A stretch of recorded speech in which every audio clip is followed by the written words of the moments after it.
for being here. Lovely to be here at the Italian circuit for our second round. Obviously, Nords got postponed a little bit later for the season. But we're just going into quali now. We'll be about 28 minutes. Everyone's out on track. Everyone has to do their times. All on track at the same time. No segregated qualifying this time around, but lovely to be here. Mike and his camera piss off away. I'm joined by Shona in the box, and I got Glenn on the cameras as well. Shona, how are you? Yeah, pretty good tonight. It's been a lovely Anzac Day weekend. Just been chilling. Good to hear it, good to hear it. I'm hoping everyone's having, as I said, a great Anzac Day weekend. Lest we forget as well, we're a lovely weekend, and hopefully it's not too cold and damp. There is some parts of the country, especially as Mr. Broadcast reminded us, over in his part of the world. But hopefully things are not too bad. But looking pretty a bit cold and damp out there in Misano as well right now, as we're just watching Lucas Keys ready to start her by his first flying lap in his Lexus. And we'll see what times he's able to produce right now. They're already starting. There's already some flying laps already starting to get on the board right now. Looks like Lucas is going to actually start his first valid one, though, at least.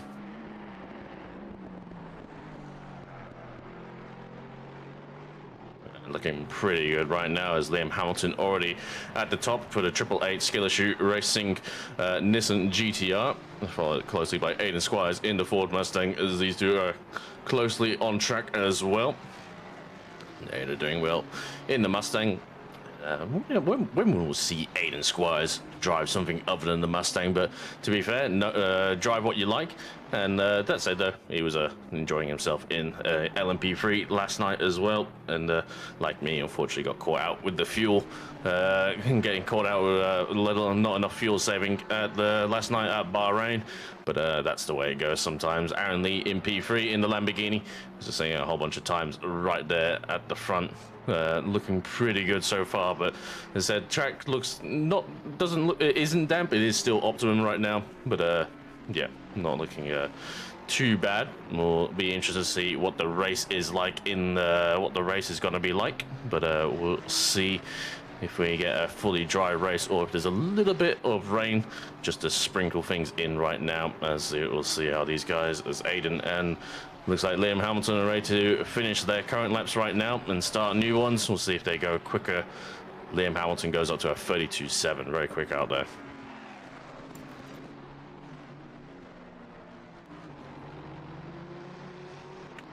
Yep, Aiden running the Army Challenge Yourself colors in his Ford Mustang. I've seen him run a few military-themed liveries as well. A nice special Anzac Day one, potentially. The Octane DPU colors. But yeah, I think I've seen him run the Navy colors as well, in particular before. But Lucas Keys splitting these two right now in the Lexus.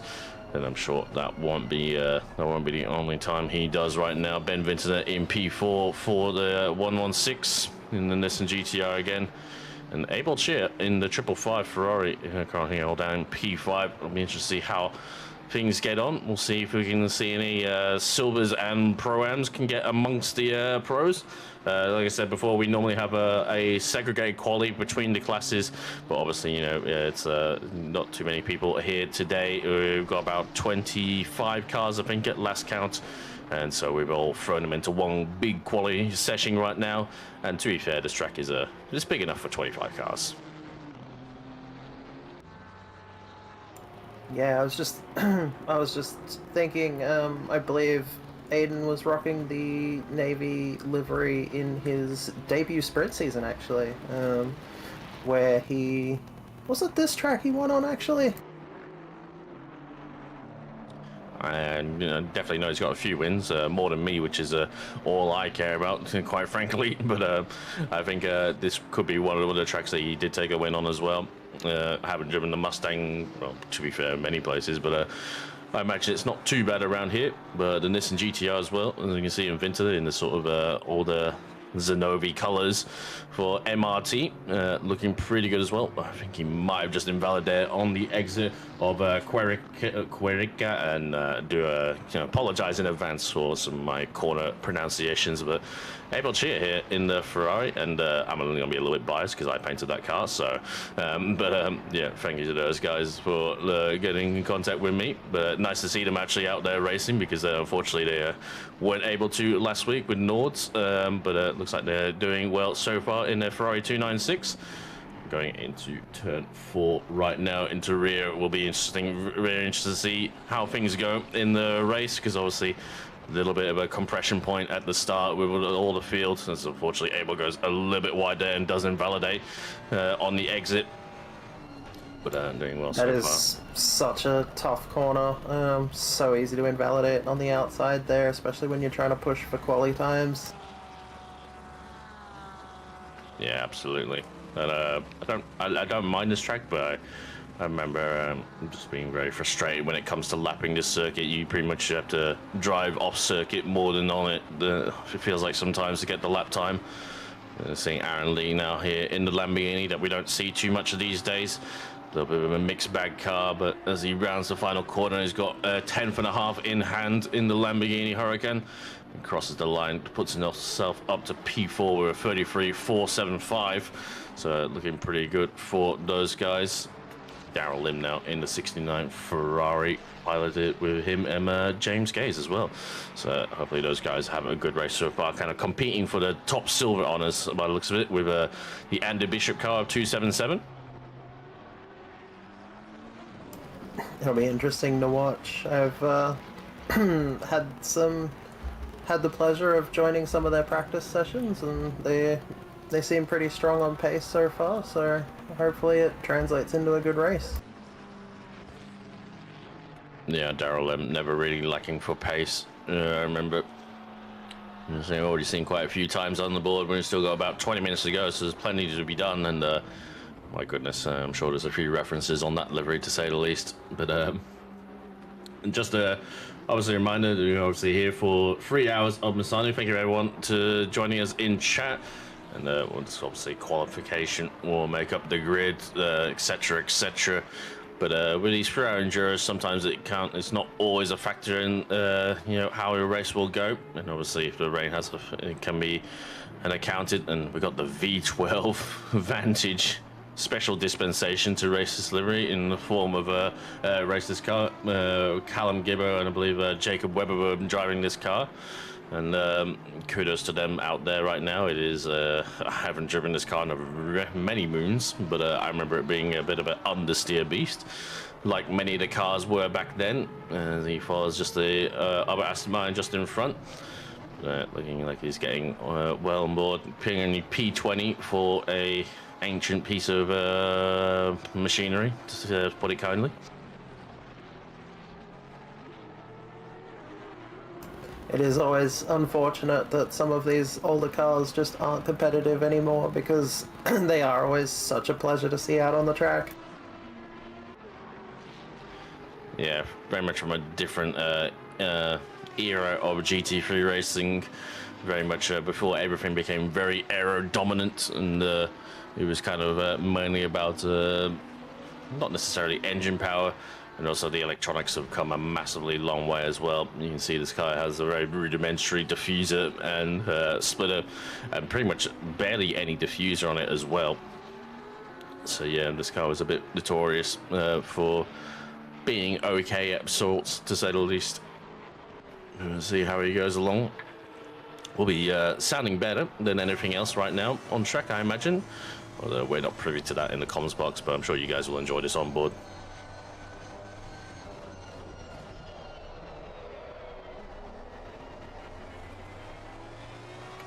Looks like he did, unfortunately, valid there. On the exit of turn 13 going into Caro, as it looks like he just gets out the way for someone behind who is going to be on the valid. Just waiting. A little bit awkward to find the gap sometimes around this track. So he slots in just behind the Lamborghini, I think aforementioned, of this number 4 car right now. Okay, on the way, doesn't want to impact them. But that's Stephen Ty and Aaron Lee, of course, in that car. We'll be interested to see what these guys are able to do in the race. I'm hoping it doesn't rain for them as well, because as I said, the electronic systems in these older cars is really, really, really lacking, to say the least. But we'll see how they go for the race. And looking right now, still 32.6 at the front for Lucas Keys in the 72 Lexus, just 1/10 ahead of Liam Hamilton in the 888 Nissan GTR. I wonder if we are not joined by the 147 of Cooley and Dan Madden, I imagine, because I haven't seen a time from them so far. I wonder if that car is... oh, no, I see them on track. No, they are here. They are here. Looks like Dan Madden is the car, so maybe a bit of Cooley magic will be for later for the race, potentially. There's oh dear, and already getting it wrong into turn 13 and skating across, and then, oh, he needs to be kept. Oh, no, Dan doesn't know. I think he's going to get disqualified for cutting, because if you cut across that part of the track going for a spin, the game sometimes will hit you with disqualification. We'll see what the game does in quali, but I've seen it in races. He might have gotten away with that. I'm not too sure, but it looks like he's still circulating for now, but really trying to avoid that in the race, because, yeah, I've seen cars disqualify that in the past. Yeah, I believe drive-throughs and disqualifications are disabled for qualifying sessions, except for driving in reverse in the pits, but I'm sure someone will correct me if I've gotten that wrong. That's good to know, actually. I'm not privy to that information. Good to have that one on hand. And just to do a bit of housekeeping as well, obviously, yeah, we got the 3-hour race later on today, and we'll be joined for the second half of the race by Brad Sparks and Austin McNeil. Lovely to get those guys in the booth and get a few all the new people been putting their hand up for commentary, like the aforementioned Shona in the booth this week. I do appreciate everyone, Chris Neville and Cam Light. Oh, Zatanyaki just goes for a very long slide, and we're going to get deja vu'd again as he takes out the Audi Warrior, and he's going to cut across, and hopefully I imagine it will avoid a disqualification as well. But I'm hoping the race director just does highlight that is got to be a big risk in the race. Really do everything to avoid cutting across the track like that as it gets along, and we'll start a new flying lap like nothing's happened. But yeah, new bit of housekeeping as well. Obviously, we've got the newly announced enduro on the 13th of June, the Watkins Germain at 12 hours, and do enjoy us for the after party as well at said Germain's house. But yes, Watkins Glen ACC 12 hours. Right, yep, no, shuttle bus Glen. We don't have the budget. Or maybe even a little ferry paddle. You know, make your own way over. But yes, 12 hours ACC 13th of June. Should be a good one to us and get another enduro under our way. Obviously, we've had the recent enduro with the iRacing 4 hours the other week, and very much enjoyed commentating that one with a whole bunch of new people as well for Josh Holmes' iRacing series as well. That was very much a good one to call. I did enjoy that a lot with the iRacing 4-hour enduro. We'll see what the future holds for enduros, but looking pretty good on iRacing and ACC for now. Obviously with LMU obviously lagging behind right now, but we'll see. We'll see.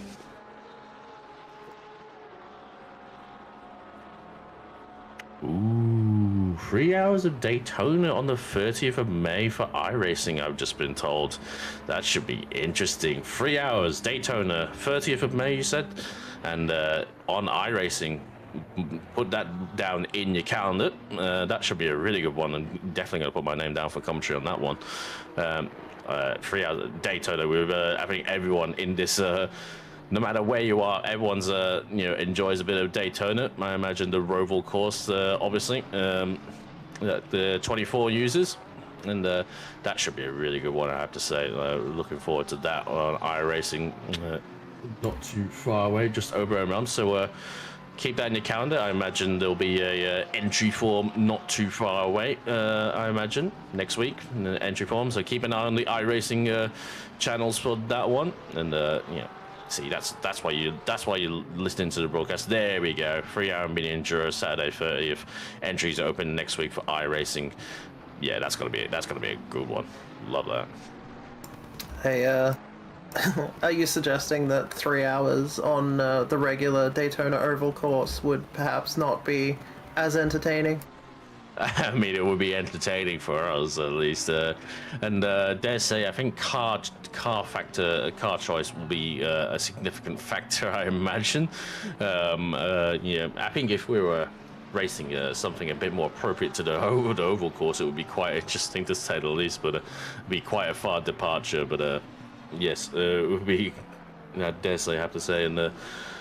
If there's a bit of rain on the oval as well, as I said, I love commentating tracks that I've never commentated before, and that's why I really enjoyed doing Adelaide as of recently, and Daytona obviously is something I never commentated on before, because it's not an ACC. But yeah, that'll be fantastic. But we'll wax lyrical about that one a little bit later. Looking at Atayake in the number 79 Porsche right now, driving this car with Stefan Bachtold for break Czech Republic right now, going through turn 6 and onto the mini back straight, going all the way down to turn 8, because yes, this little bank in the curve in the straight is technically a corner according to the track maps. But going into turn 8 now, Querica Day, tricky corner as well. A lot of banking to use on the exit, a lot of exit curve to be used as well. But as it goes from currently camber to off camber, it's very easy to run out too far wide and invalidate. But got it well, stopped pretty well. But going a nice line through Tramonto as well for the Porsche driver. My brother from another mother, Mark Bushell, in the Aston Martin took over from me for this car. Unfortunately, didn't get to drive again last week. Not last week, a couple of weeks ago at Nords, but took over this car with Annie Halleck, took over my spot. And unfortunately, I'm not really gelling it with ACC anymore, but thankfully he was up to the challenge and did potentially validate, or he might be on for a first valid. We might get the ACC, I think, invalidation bug. So we'll see what he is. He's currently 1.7 up in the Aston Martin as he rounds the final corner. This would be an absolute monster lap if it's valid. Yeah. It wasn't. Yeah. It was. We got ACC. ACC'd again. Love it.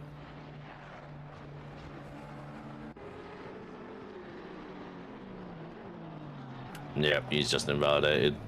Unfortunately, the V12 getting out the way for nothing, unfortunately. Unfortunate for Bushell, but still got 10 minutes to go. Currently holding down P14. We'll see what they're able to do. But yeah, thank you everyone to chat as well. Just do a bit of housekeeping on chat. Jan, of course. Hello, Jan. We appreciate our lovely stalwart, or as ever, Diebold as well. Someone called Macron, I don't know who that could be. Kuzish as well, I imagine that would be Chris Neville. Thank you for jumping in the box last minute last night for LMP3s. I do appreciate you and Callum Lloyd giving us a stream on that one. Unfortunately, Sean had to back out of that one. Muzwaki as well. I know your name, but I can't put name to username right now. That's Murray. That's Murray. Oh yes, of course, as well. Geff Android. I have no clue who you are. Bignett. No clue who you are either. Definitely Benjamin Hignett, but our lovely other broadcaster as well, and of course Matt Powell as well. Macron, by the way, is me. I was just. Oh, I see. Sorry, it's sometimes hard to detect. That's all right. That's all right. My humor's terrible anyway.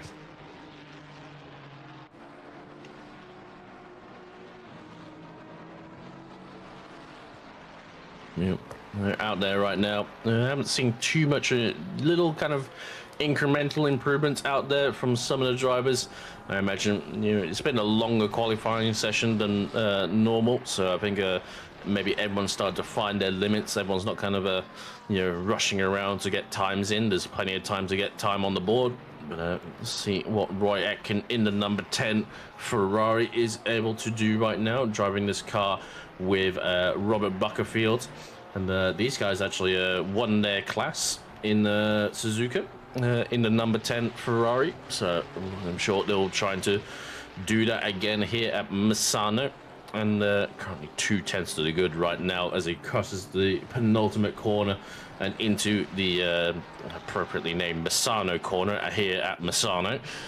Still managed to retain that 2/10, going very wide on the exit, so close to invalidating, I imagine. Does look like he gets a one spot at least up into P11 for the Ferrari, but he's got quite a gap to find to get to P10, but doing pretty good. Royatkin, I have to say, I think he's a little bit overqualified for a Pro-Am, to say the least, but obviously it's a mix between the two drivers, and we'll see what that car is able to produce. Obviously, car classifications based on the mix of the two drivers in the car as well. There's Dan Madden in the riding the final corner right now, just following one of the Nissan GTRs. I believe that is the Carl Johnson Kovacs car, and he crosses the line right now up into P14. Not bad there from Dan Madden, I have to say. Looking pretty good on a 134 dead. Dare say, I'm sure Matt Madden will be cheering his brother on right now. This is Mark Bushell, currently P15 in the Aston Martin, 2/10 up already, coming out of the first sector, and he runs down now to Querica corner, gets it nicely stopped using all the entry on the right hand side and getting it nicely turned in, coming up to 3/10 as well in the Aston Martin. So looking like a pretty good lap to get a few places right now as he breaks it light and deep for this horrible corner. Tremonto, awkward corner, but great if you nail it. And so critical to getting a good run down this long back run as get a few corners as well. Looking pretty good. We'll see how he tackles these last few. It's so tricky to get this braking right. He turns it in nicely. Gonna use a lot of exit curb as well, but not too much to invalidate. Gets it nicely stopped into the Carroll hairpin and gets it planted nicely for this penultimate corner. Good amount of use on the entry and not too much on the exit.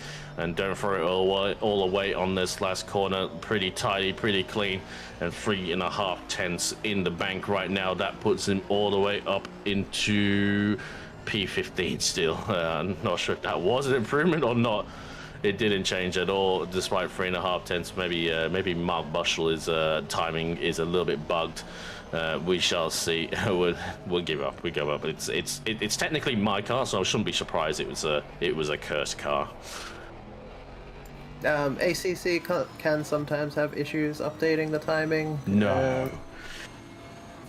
Game is perfect, Nabs.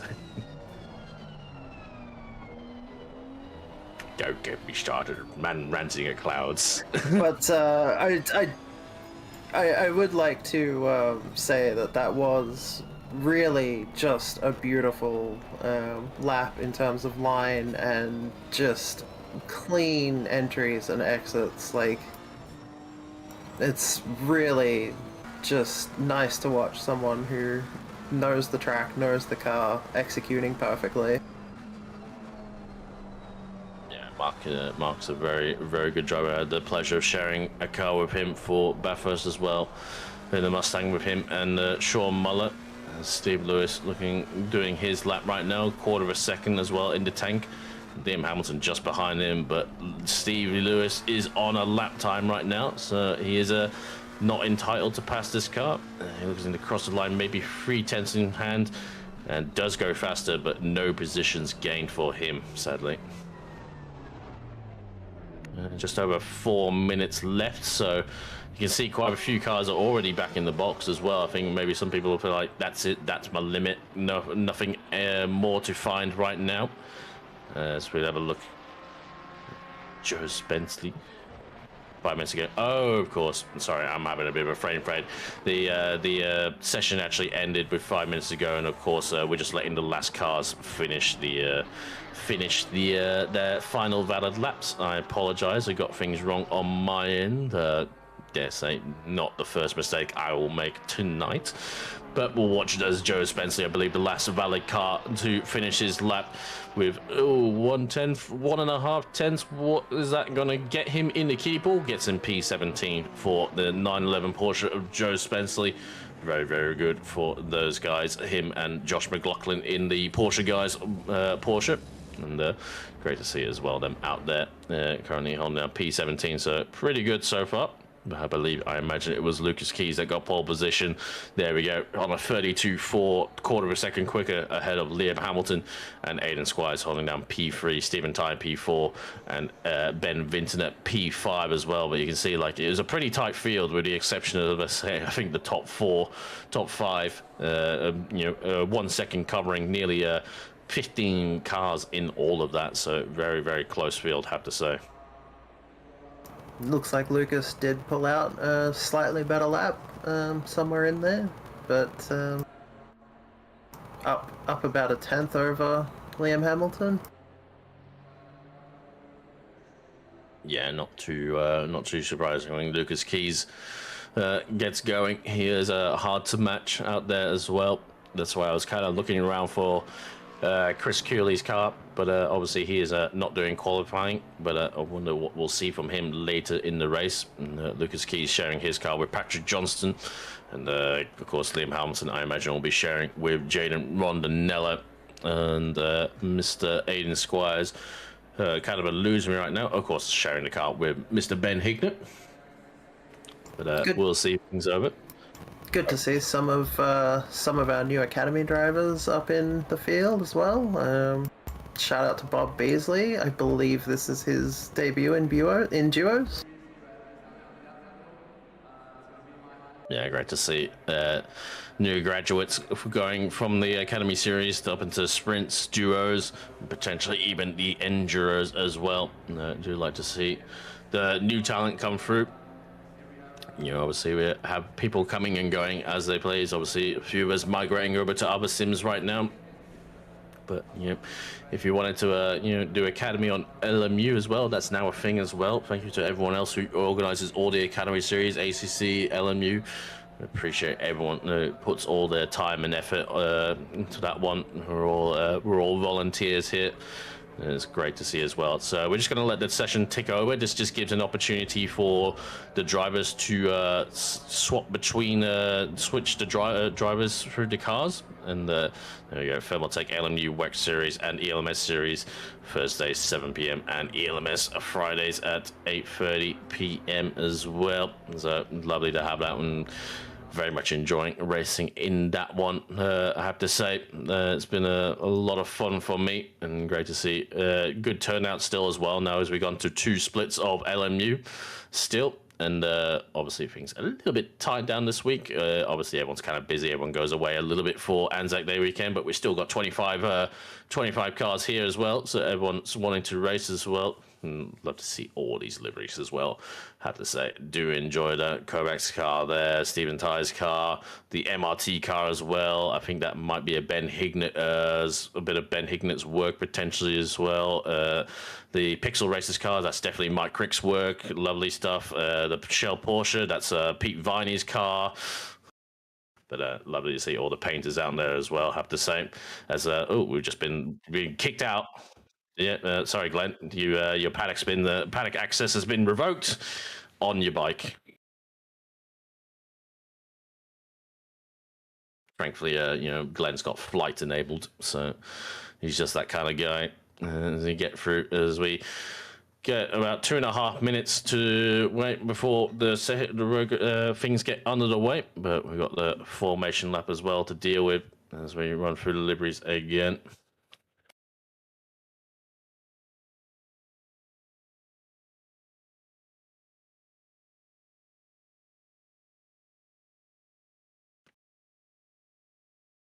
Some absolutely cursed liveries out on the field tonight. Strong showing by everyone. Proud of you all.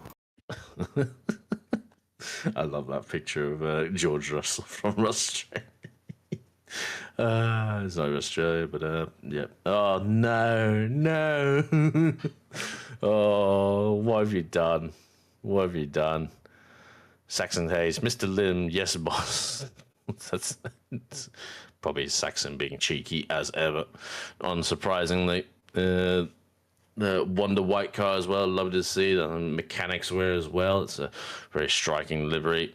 Black and white Nissan GTR, that'll be another one of Pete Viney's work on that one for Carl Johnson's car.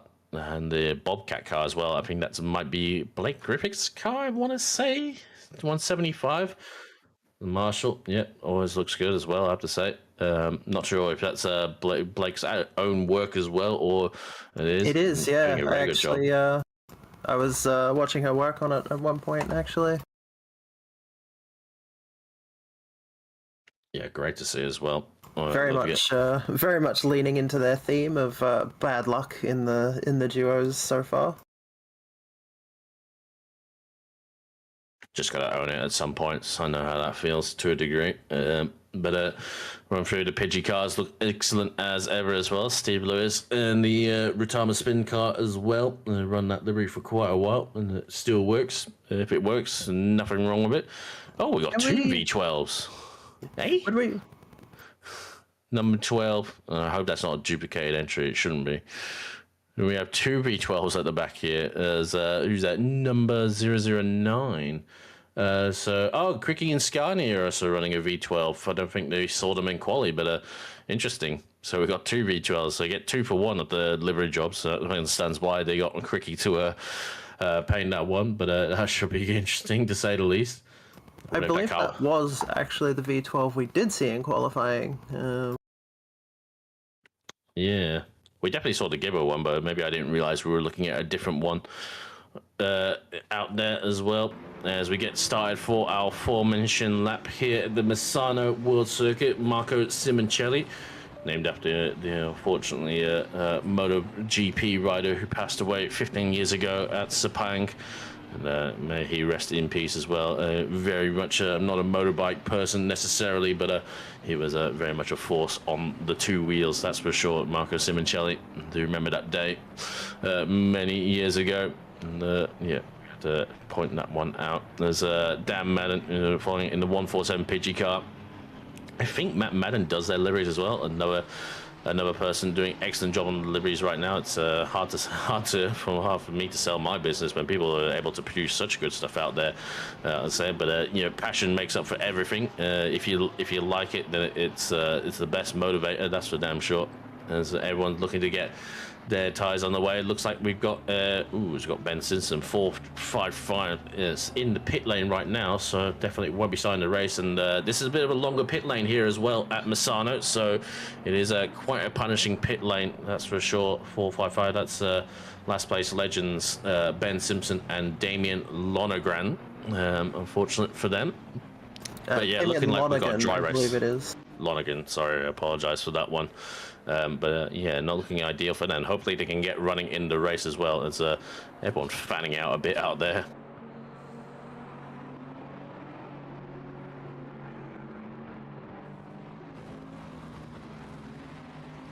Will be Lucas Keys. Do have to forgive us if these names are accurate. If we think they are. I'm not too sure if they've updated already or if we have to wait until they go past the first sector line for all the names to update necessarily. So we shall see. It appears as though the 455 car may have gotten a start from pits penalty due to an incident in qualifying. Oh, I'm hearing from Ben Hing that it's raining 30 as well, but it looks all high and dry right now, but I'm not to say he can't be wrong.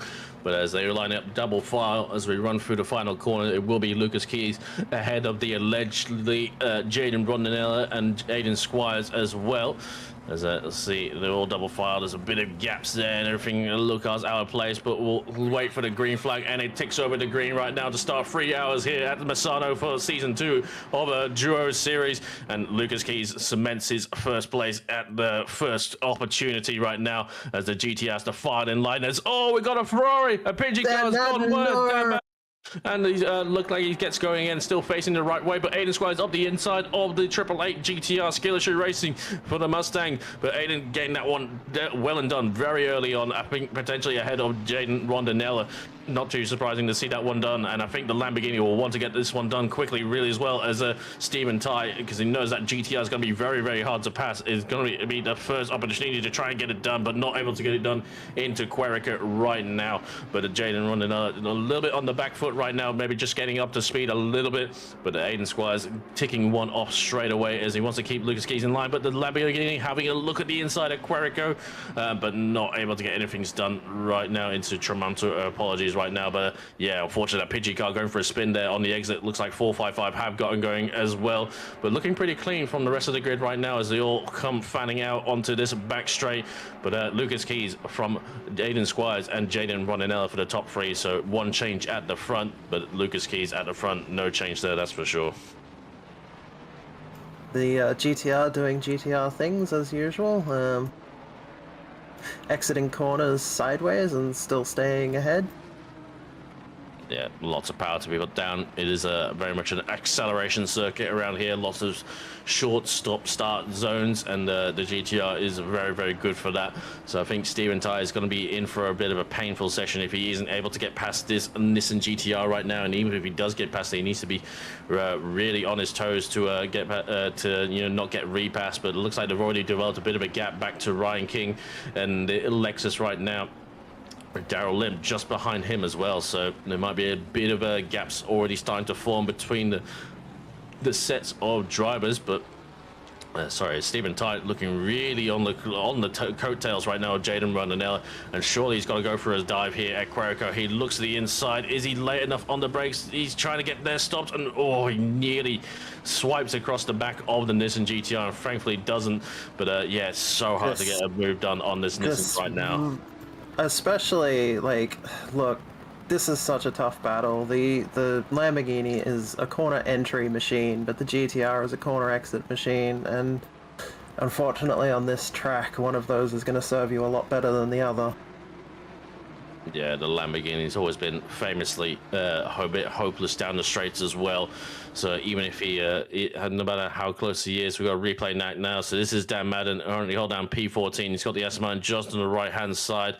And oh, the side is a touch. And then another whack as well from the Porsche guys. Porsche, but unfortunately taking a whack there from Kovacs Racing Green. And unfortunately, I think that might have been Mark Bush behind that. It was so close. And Stephen Ty's got ahead. Stephen Ty has managed to get past Jaden Ronella for P3. As soon as we go to replay, you know how it is, Glenn. That's the rules. Something we got to replay, something happens. But yeah, a huge move for Stephen Ty, and he needs to get away from this GTR ASAP, because that GTR has got enough power to repass him if he's anywhere close on the straights. But looks like he's not able to keep close right now.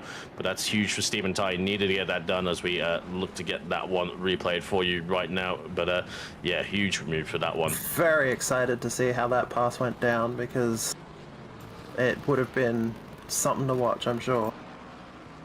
Absolutely, for sure. Just like Jaden's like just trying to get up to speed right now. Obviously, not to give Jaden any discredit right now. He's a quick boy, but Liam Hamilton is a very quick driver. And sometimes when the quicker driver does quality and then you do the start, it can put you a little bit out of place. But there's a little bit undercut here on the right side, so he's got a little bit of a crisscross. He forces Jaden to kind of not be able to do his traditional line, and does get a crisscross back underneath for the last corner. That is some textbook stuff there from Stephen Ty. That was good driving and good awareness from Jaden Ronanella to not, just come across the nose of the Lamborghini. So it just kind of forced him offline, and unfortunately he couldn't get that exit, and therefore Stephen Ty just got that nice crisscross back underneath and had the inside line for the last corner.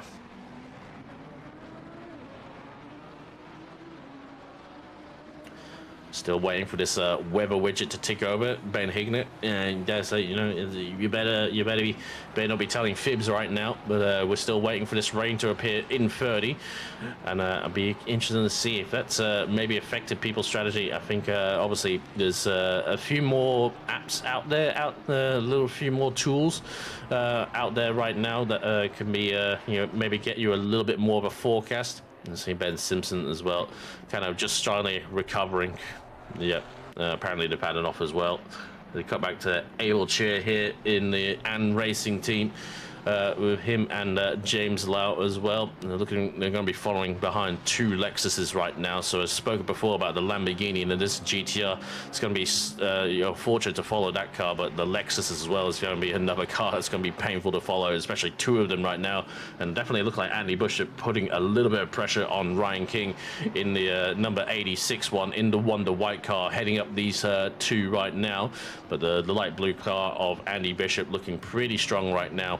and maybe he wants to get that P5, as actually these guys are not too far behind Jaden running as well, so it'll be interesting to see how things get on right now. But Abel Cheer looking to, you know, just kind of get back his P5, because I think he was a little bit further up the grid right now. As we've got a death 911, Porsche guys are dead at Tramonto at turn 10, I apologize, unfortunately, and looks like they're going to go back to pretty much all the way back in the field. There's unfortunately the Porsche guys can't catch over, and Joe Spenceley, and we're seeing a few penalties in there. I think I saw 10 seconds penalty for Royakin there just at the last possible second before he got ticked over. Lucas Keys doing fastest laps, and as Beasley there goes a little bit wide on the exit. Pretty easy, I imagine, to get a track limit, drive through here. So for 3 hours, you'll be wanting to avoid that for sure. As yeah, Royakin, sorry, with a 15-second penalty for car 10 causing a collision. So that's not going to do them any good right now. It looks like they already lost a few positions off the start as it is as well. Joe Spencer with a little bit of damage on the front of his Porsche as well.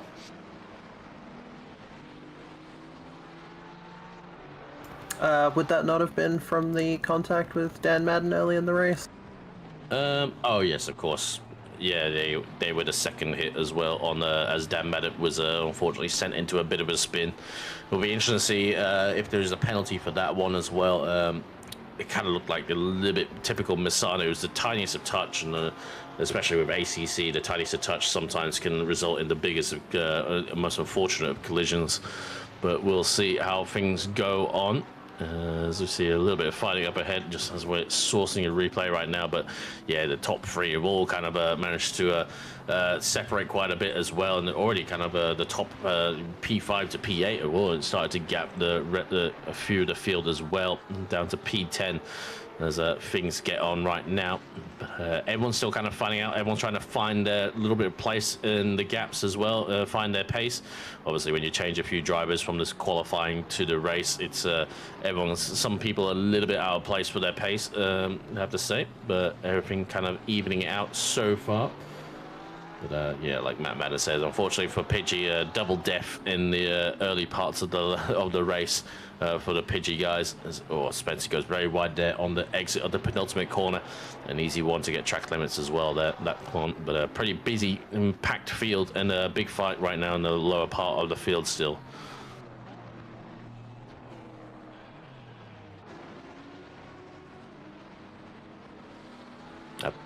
I have to say it's quite depressing. Look at the gap that the leaders are orange trying to get away. So this is Joe Spencer right now, and he's got the V12 just behind him. I'm not too sure. I think that's Eric Scarney potentially, and unfortunately just gets a hit from behind and parks sideways at the apex. And thankfully, no one else getting caught up in that collision as well.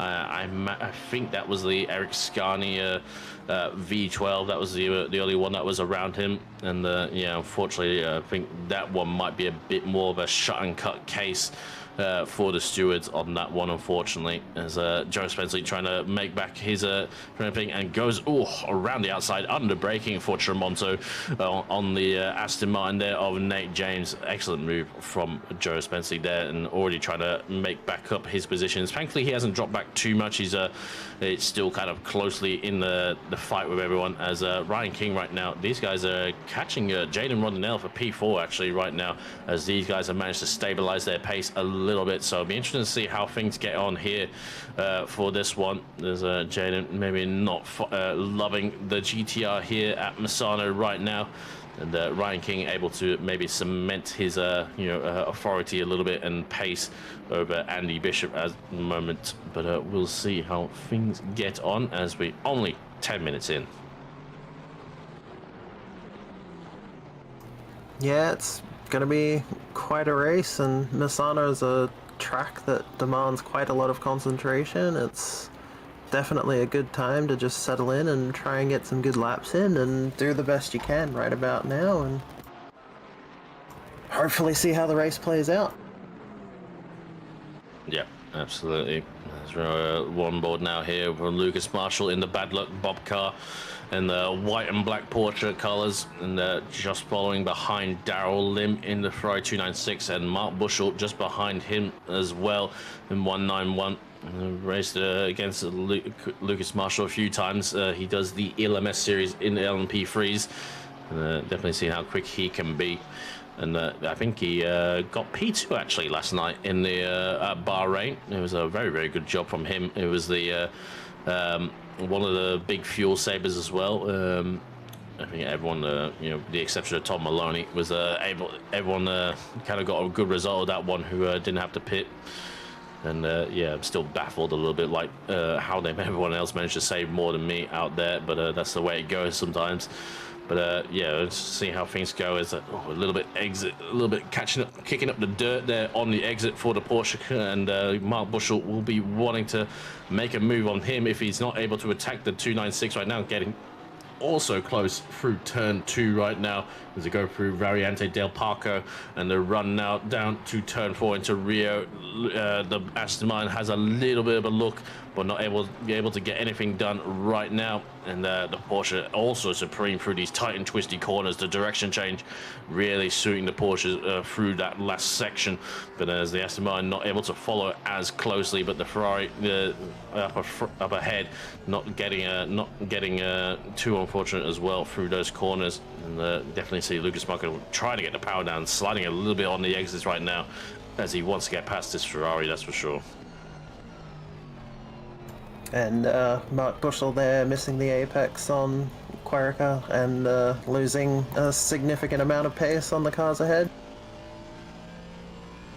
Yeah, just getting it a little bit wrong. It's going to be very hard to follow as Lucas Marshall in the draft of the Ferrari 296 was slightly closing in, but elected to back off a little bit just to give him space for these corners. And you can see, very twitchy as well in the Porsche right now. And Eric Scarlett, 15-second penalty for causing a collision on lap 4. That's very, very unfortunate for him that we saw that collision on Joe Spenceley at Tremonti a few laps ago. And yeah, I dare say, I would imagine car 191 Mark Bushell did get off the hook for that hit on the Dan Madden car, considering that happened earlier in the race. I don't want to confirm that one, but it feels like that's the way that one's going right now. That one probably would have been looked at before that last incident, so that might have been chalked up to a bit of a lap 1 turn 1 racing incident potentially. But unfortunate for the Pidgey car, as the Ferrari a little bit out of line right now. This might give Lucas Marshall the run he wants to get, and he's following pretty close. He missed the apex a little bit there before on turn 6, but he's very, very close. He's going to look to the inside to have a dive, and I don't think the Ferrari's going to fight him too hard. He breaks nice and deep for the inside, and Bushell's trying to capitalize as well, so it might be 2 lost potentially for Darrell Lim, but he's still there alongside the rear of the Aston Martin. Is he going to try and hold the inside? He isn't. He's trying to break late and holds it the inside. The Aston Martin holding it around the outside again, and might get the better exit. Yes, he does. He does get ahead right now. But yeah, excellent move there from the Aston Martin. And unfortunately, Darrell Lim losing 2 positions in all of that right now. Lucas Marshall sets off ahead and unleashed the pace of his Porsche right now, as the Aston Martin, good stuff from Mark Bushell. I'm a little bit biased with those guns, but a little bit good stuff from him to capitalize on that one. And we'll see what Pete Viney's able to do on the Ferrari 296 right now as well, in the Shell Porsche just behind.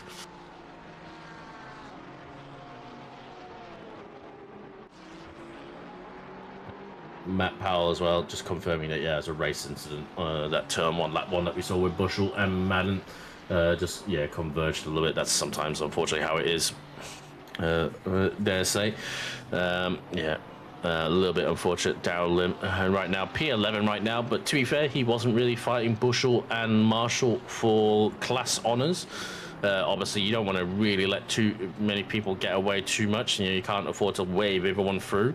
But yeah, definitely, he just trying to, if he wants to think the long run, he needs to, obviously be fighting the other silver cars out there, which is currently being headed up by Andy Bishop, who looks like he has got ahead of Ryan King right now. So the 2 Lexuses have swapped at the front. So that'll be an interesting one to say. So Andy Bishop getting ahead of the Wonder White car, and see what he's able to do against Jaden Rondinella right now.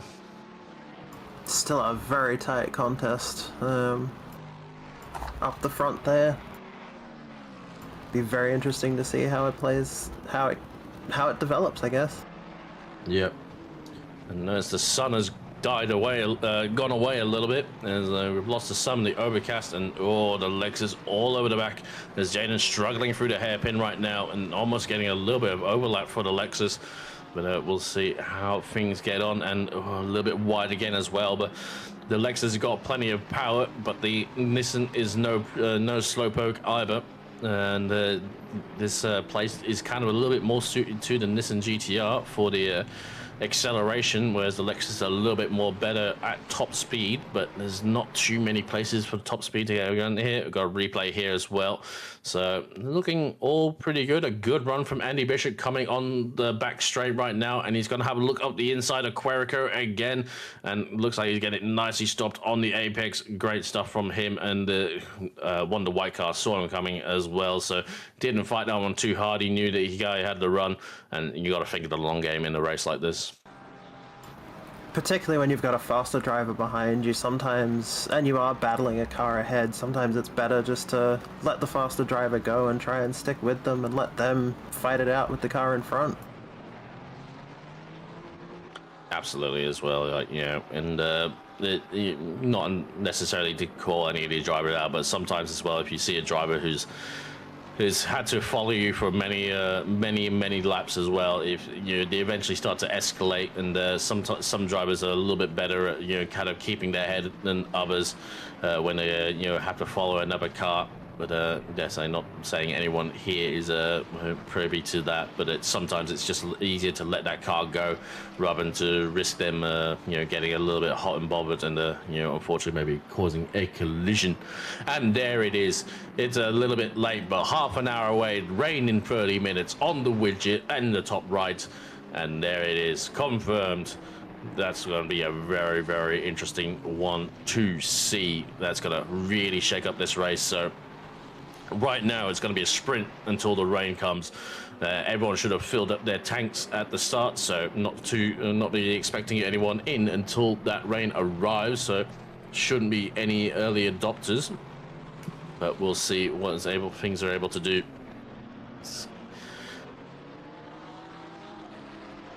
Yeah, great stuff from car number 12, Callum Gibbo, in the V12 Vantage right now, up into P13. I think they qualified around P20, I recall.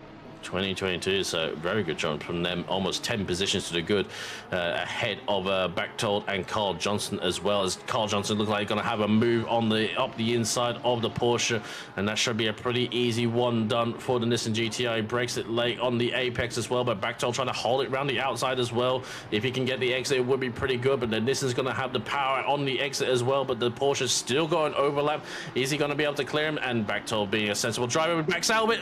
Oh, so close, and the Nissan has to give. He had to turn out a bit because otherwise he was going to get hit there from the Porsche. And I dare say Carlos is not going to like that one bit at all. It looked like the Porsche was trying to get out of that, and unfortunately trying to get back into it at the same time. A little bit indecisive from him, but the GTR's power is going to make it pretty clear down the straight which one is going to be ahead. And dare say Roy Atkins wants to get capitalized on this one. Roy can go to a slide, and he does catch it up nicely as well in the Ferrari 296, following the Porsche right now. But yeah, a little bit sketchy as well. I'm sure Carl had a few explosives under his breath right now from that one, because it looked like the Porsche just wanted to back out of it and then decided he wanted to send it back up the inside as well. Some intense battling there. That's adrenaline pumping even just to watch.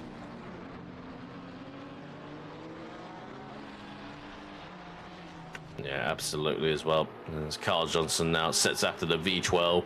This one, to be fair, it's ancient machinery on ancient machinery, but it's even the Nissan GTR looks relatively new next to this thing, by I think 5 years newer to say the least. And this one should be pretty easy. Everyone goes so wide on the exit, and despite the V12, I think the Nissan's just going to power pass down up the inside. It's not even a contest still for Carl Johnson, and does get it up the inside ahead of Callum Gibbo as well. But he goes going to go wide, and the V12 is going to come back, and Gibbo comes back through potentially as well. He's going to be up the inside of the corner, and Carl's just going to send it deep on the brakes as well. I think if Gibbo wanted to close that door, he could have, but I think he doesn't really want to fight. He knows Carl's got the pace right now, and hopefully he will set it back up, get off up and ahead of the field right now for Gibbo. It actually looked like the Aston was trying to set up for an under-over there if the Nissan hadn't been able to slow it up in time. Yeah, I think Gibber Over-under, sorry. was trying not to necessarily fight him, but Carl got himself a little bit hot and deep and hot and bothered into Querico, but did get it back up to the head into Tramonto as well. But we'll see what Gibber is able to do against Bechtold as well, with Ryken just behind him as well. And yeah, unfortunately, the V12, doesn't matter how good you are, it's going to be a struggle bus around here. But dare say they're having fun, and dare say their ears are going to be enjoying it a lot more than everyone else right now in the V12. But looking to see, I mean, just, yeah, I can't imagine that car's going to be any fun in the wet right now. And, oh, this might be an opportunity for Bechtold to have a look down the inside. Yes, it is. He's going to break it late into turn 4. Is he going to find the apex? Just about. He kind of sends the Aston Martin wide. It's a little bit rude from him. And I'm sure Gibber won't appreciate that too much right now. But he does get past. And, oh, Roy Kent's going to get past him as well with a bad exit through turn 4. And just going to get the Aston Martin up the inside into turn 8 as well, into Querico. And I dare say that's going to be another position lost for that V12, who may have felt a little bit hard done there at turn 4 there. Rio, I feel like he was Stefan was late on the brakes, but he didn't exactly find it. He'd stick to the apex, that's for sure.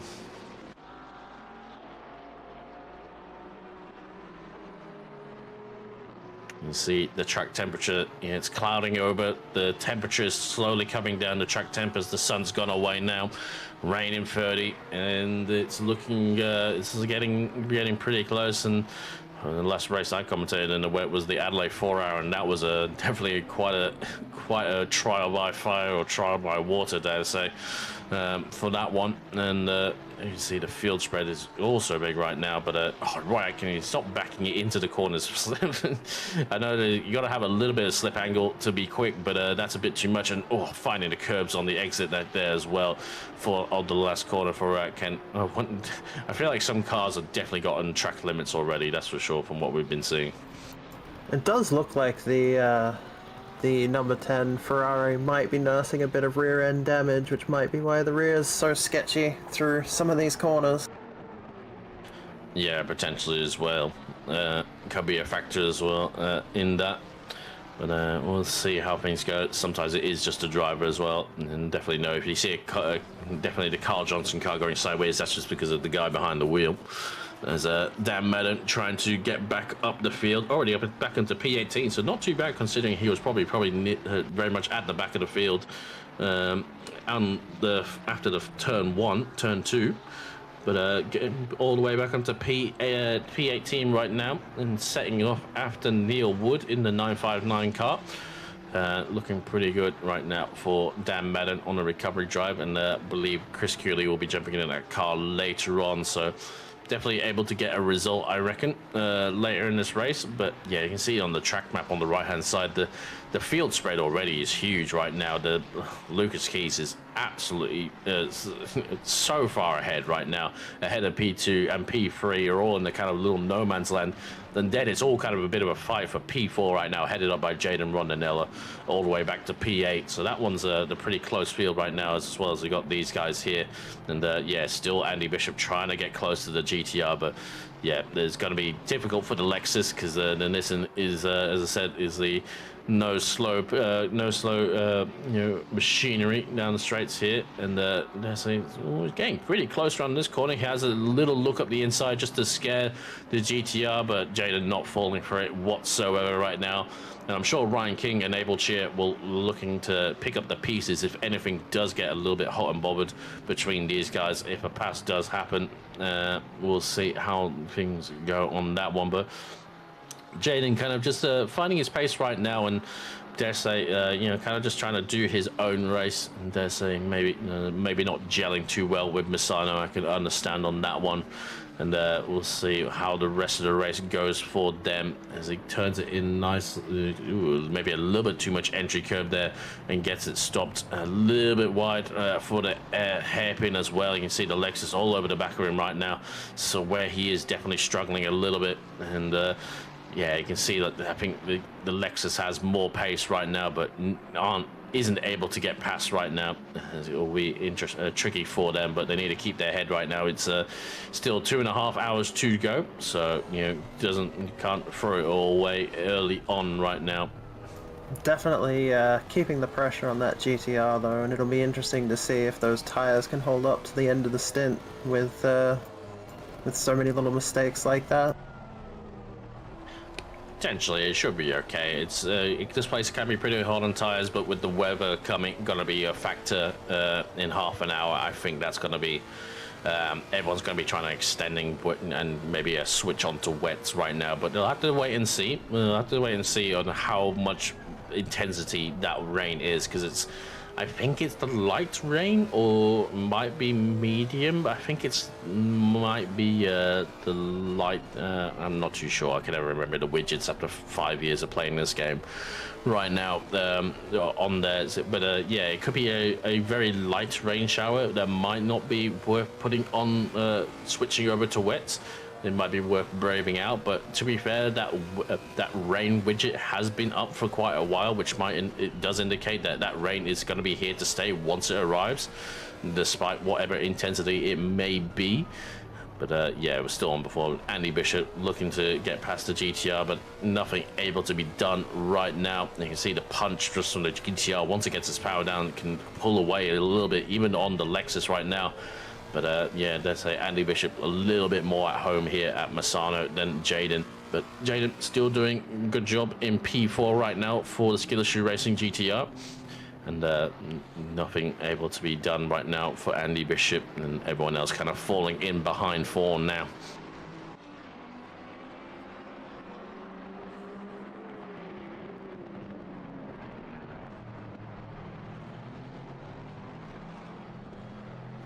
Yeah, particularly with these track temps staying as high as they have, even as the clouds have come through, it's there can actually be quite a significant dry line that sticks around until the rain gets really heavy. So it will be interesting to see who can stick it out on the slicks and who decides to go in early for the wets. Yeah, it's like as I said before, it's really hard to judge ahead of time, you know, what kind of intensity that rain's got to be, even with the widget. But I think it is the medium rain widget right now, and I think it will be a pretty clear-cut case to switch onto medium, switch onto the wets once that rain arrives. And we'll be interested to see who's a little bit. Oh, as Jaden's gone wide and had to switch a little swap of route potentially, and unfortunately going to get up inside. And oh, contact I think between the Wonder White car and the Skillershoe Racing as the other Lexus trying to capitalize as well, as they get so close on the exit of the penultimate corner. And dare say, I think that one might be worth a replay. But yeah, Jaden with a small error through turn 13 into 14 and let the Andy Bishop go through, and the other Lexus trying to capitalize as well. So unfortunately losing 2 positions in all of that one. Won't be happy with himself whatsoever. Just that small mistake, and that rewards Andy Bishop's patience right now, and that's all he needed. And now he can now kind of do his true pace out there.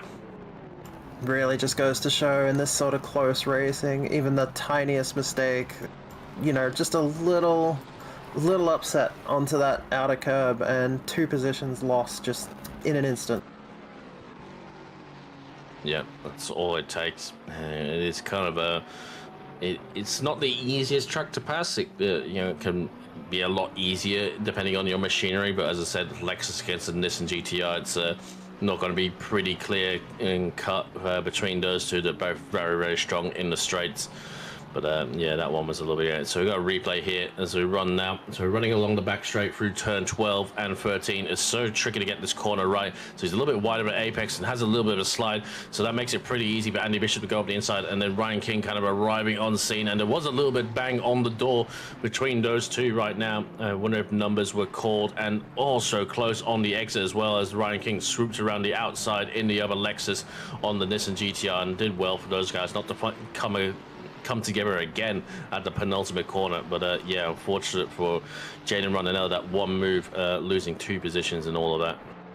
I would be very surprised if the stewards do much about that. That seemed like just a little bit of door banging due to close racing more than anything, at least from the angle we had. Yeah, I think like Ryan King probably maybe sent it a little bit harder into that hairpin more than he would have.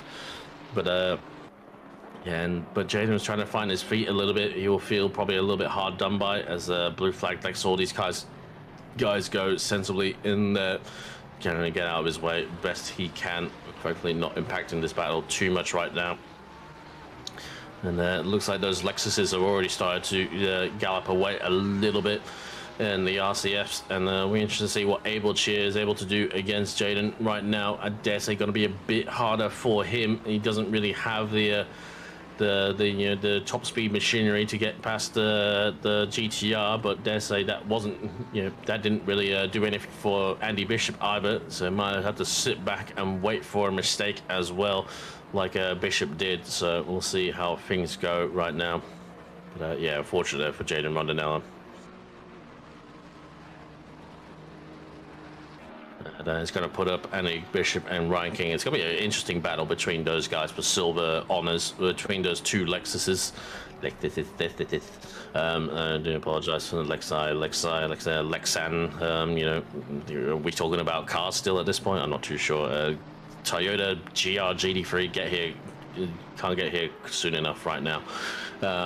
We shall see. We've got another one here. Lexus. Obviously, Lexus has been quite a popular choice across all fields since it was allowed back into the selection pool. And I dare say this one was obviously a little bit of a calendar choice, like it has been for sprints as well. It's with the Nordschleife, the Lexus is a ridiculously fast car at the Nordschleife. It was I think when the game came out, some people were doing 7-minute lap times in the Lexus. It was ridiculous, and it's still ridiculous because it basically just doesn't slow down on the straight. It just keeps pulling and pulling way more than any other car.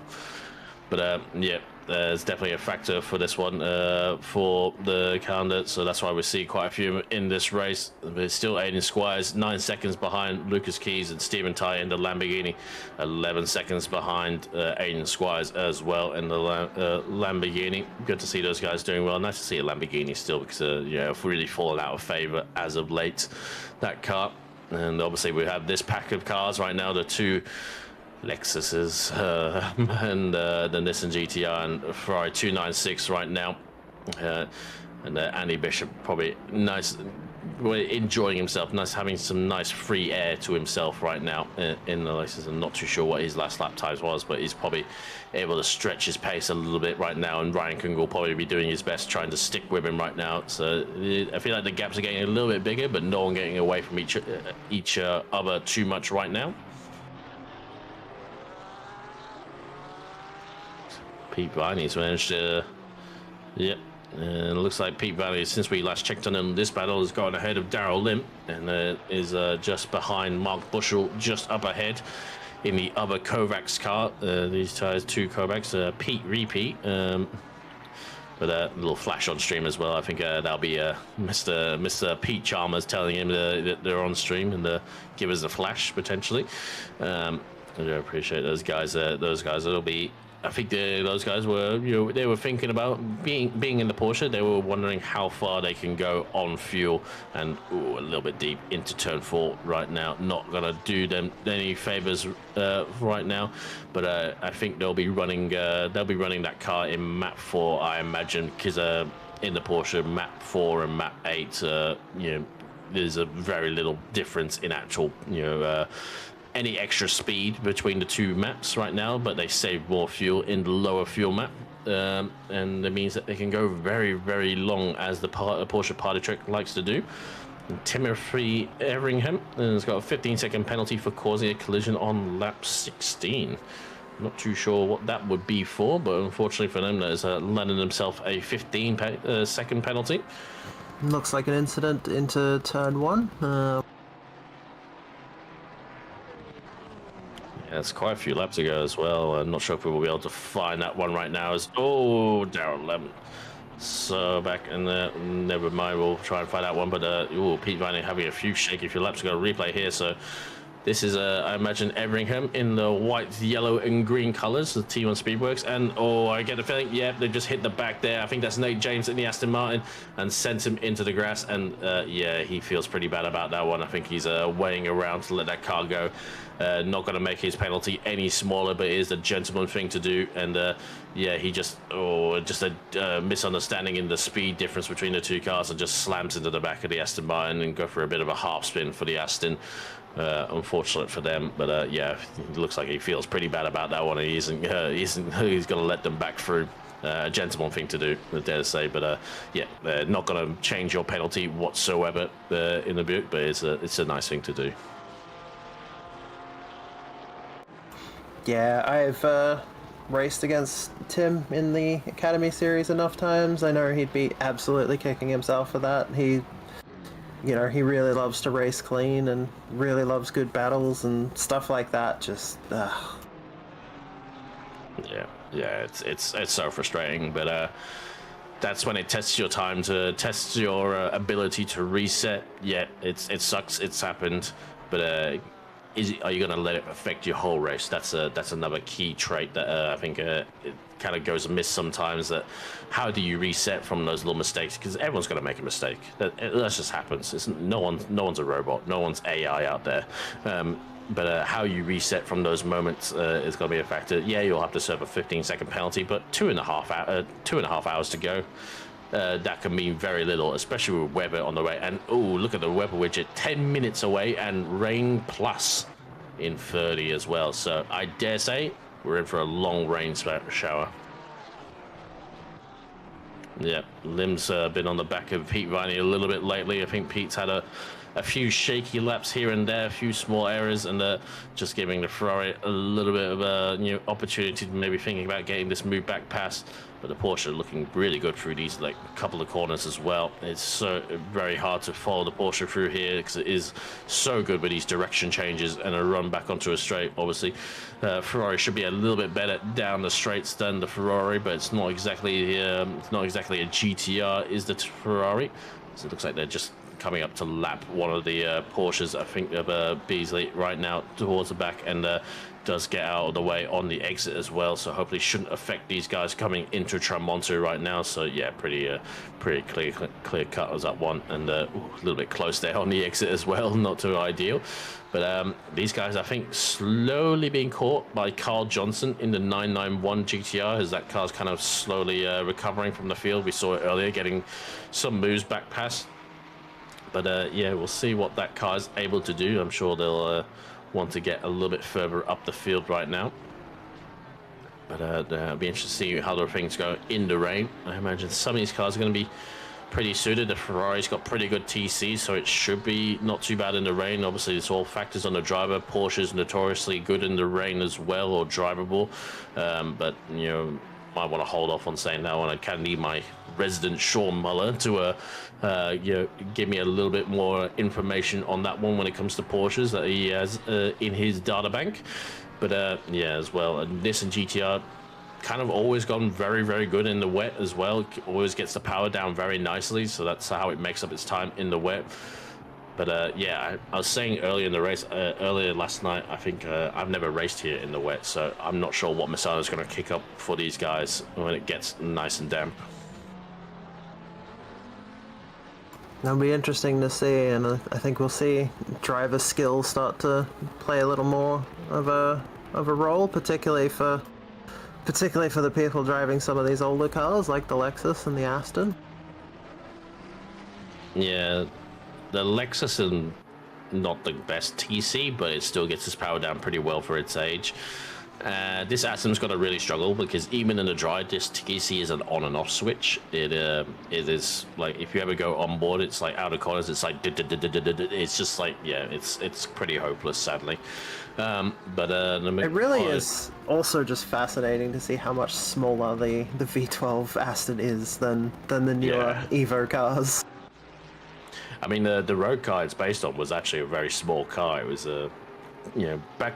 I feel like cars these days have just gotten bigger and bigger, even from 10 years ago right now. But yeah, that generation of Aston Martin Vantage was actually quite a small car. I think it was the size of well, I don't know if we had Fiestas in Australia. I think we do have Fiestas in Australia, I can't remember, but it was around the size of a Ford Fiesta of the day. It'd probably actually be smaller than the current day Golf, because as I say, those cars have gotten bigger these days. That's for sure. But yeah, looking a little bit smaller, and definitely all the Aero as well from the McLaren. The McLaren's quite a long car, to be fair, as well. Got all the long wheelbase and all the Aero parts on it as well. And as I said before, the Aston Martin coming from a generation where Aero was not the be all and end all that it is now. No, yes, yes. As Glenn said, you can put a bigger on it. If you look at all actually the GT3 cars of that era, they all had the biggest wings on them as well. Than the Nissan in particular. As it looks like a bit of a bad exit for the V12, and the McLaren of Neil Wood is going to have a look around the outside coming into Querico right now. Is he going to be able to get it done on the brakes? He brakes late and going to hold it around the outside. Gibbs in the room on the exit as well for the V12, but it's still side by side with the V12 at the advantage. So not necessarily side by side going into Tramonto. So a good effort there from Neil Wood, but unfortunately just running out wide a little bit too much and not able to get it done on Callum Gibbo's V12 right now, as Dan Madden just on the back of these guys wanting to get moving as well for him in the 296. And then we'll see what they're able to do right now after this. Oh, that's interesting. So I call it we're in for a long rain shower, and I think we are. But it's not going to be too long, it seems, as it did go rain plus, and then it's now gone to no rain. So I think we're probably still going to see people go onto wets, but I wonder if how long they're going to fuel the tanks up right now. I think it might be just safe taking full tanks in the wets, but yeah, it'll be interesting to see how things go if things dry out a little bit later in the race.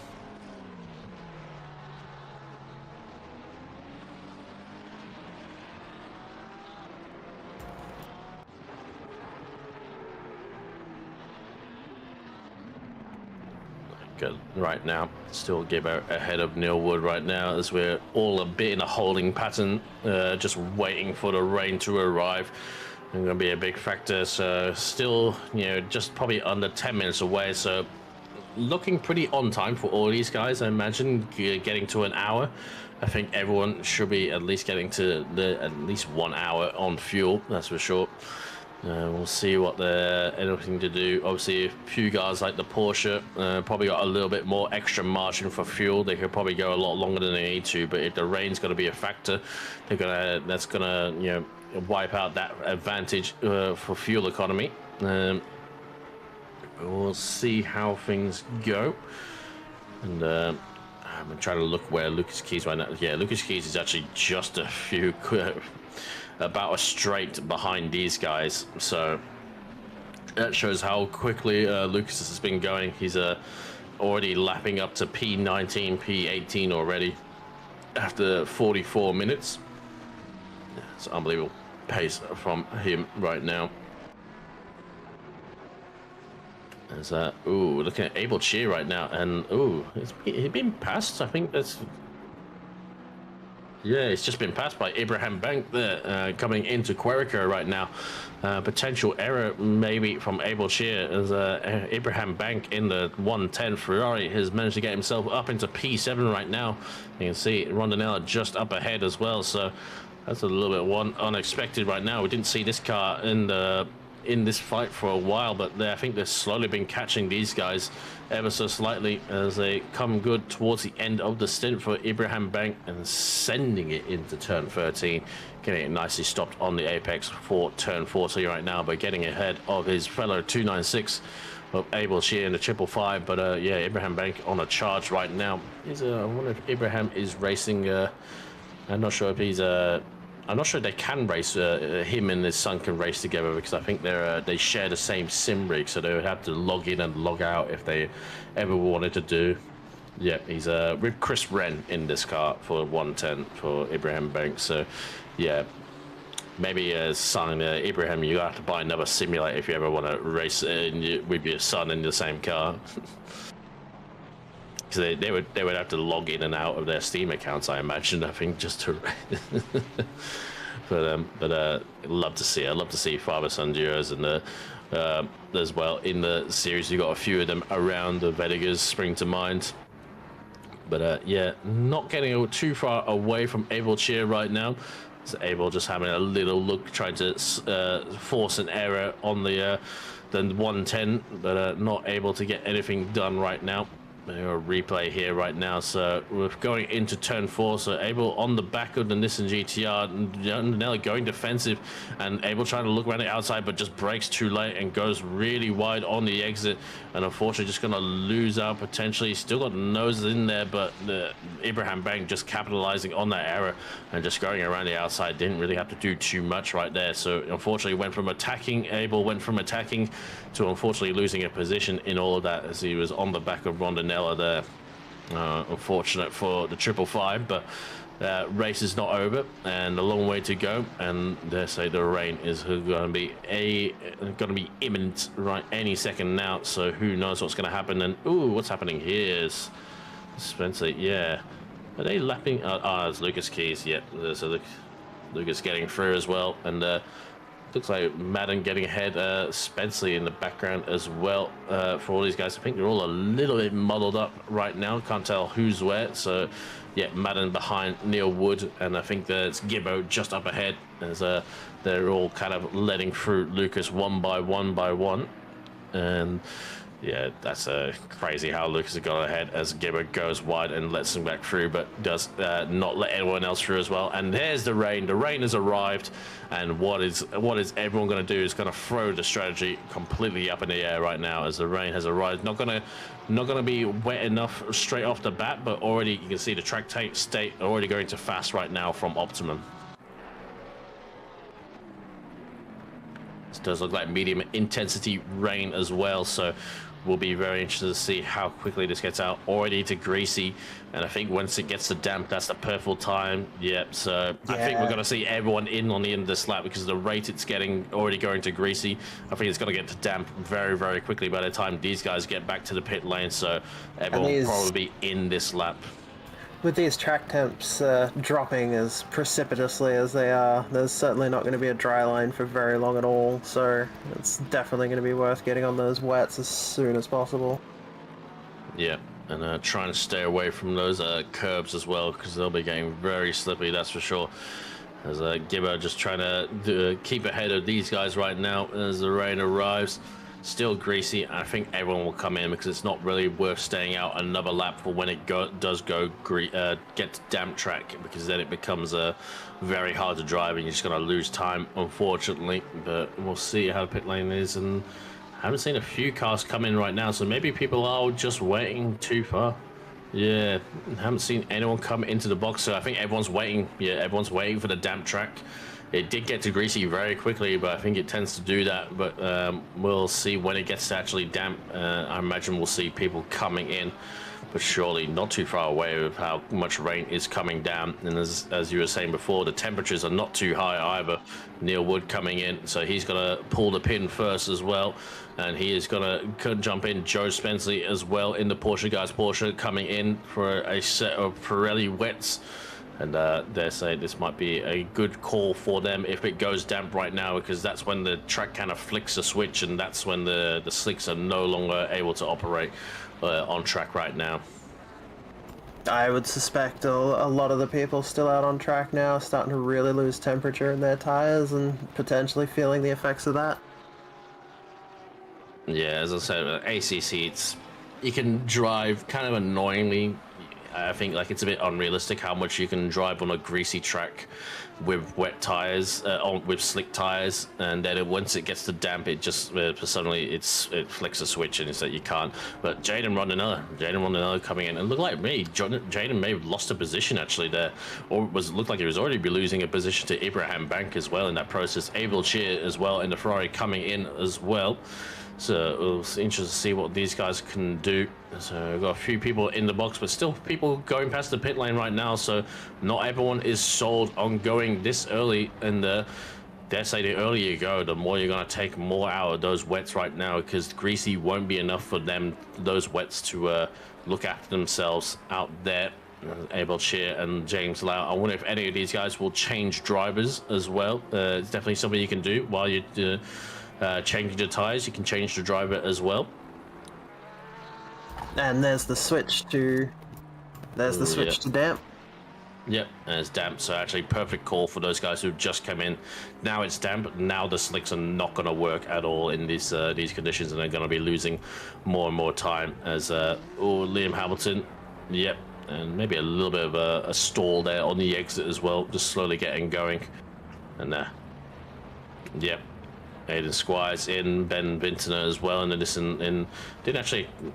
Don't think we ever caught what happened to Ben Vintner. That car's really dropped down the field from quali. Not too sure on that one. But yeah, Aiden Squires in. I imagine everyone's going to be coming in. Oh no, some cars still going. I'm still seeing cars past the pit lane. That's quite interesting. Dare say do it at your peril, but I think everyone's surely coming in. Like it's a no-brainer right now. As soon as it gets to damp, the slicks just stop working.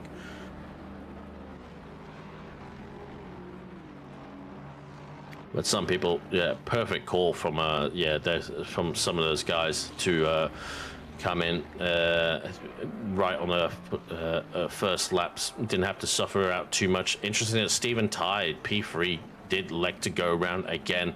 Lucas Keys right now going through the last part of the lap will be, I imagine we'll see this car come in as well. And he gets it nicely stopped, all under control as he does right now. Running into the hairpin, and I'll be very surprised if he goes around again.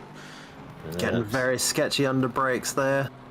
Yep. Still seeing cars go past the pit lane like Darrell Lim. I'm serious. It's going around again. Interesting. Okay.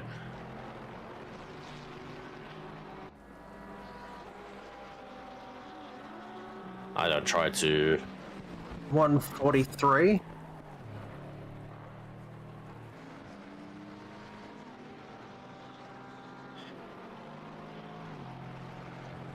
Now, I don't try to ever understand what goes through Lucas Key's head most of the time because it's usually wrong. Stephen Tye does elect to come in after one extra lap, still out there on the slicks. I dare say he is going to ultimately lose out from that, but he had a gap to P4, so ultimately I don't think he's going to lose too much. And speaking of that, P4 at the time was Andy Bishop, so they've got the gap. And interesting, these guys are going to enter. These guys are going to stay out as well. Interesting.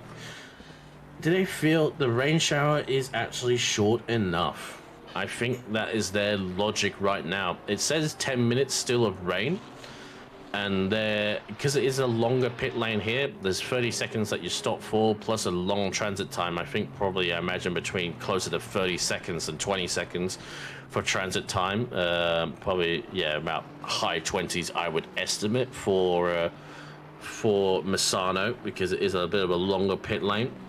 But yeah, I think maybe they're thinking that it's worth just sticking at, just driving out on the slicks on a wet track rather than taking the time lost. You can see the inside wheel just laying down a big slick line right there. Just can't get the power down right now.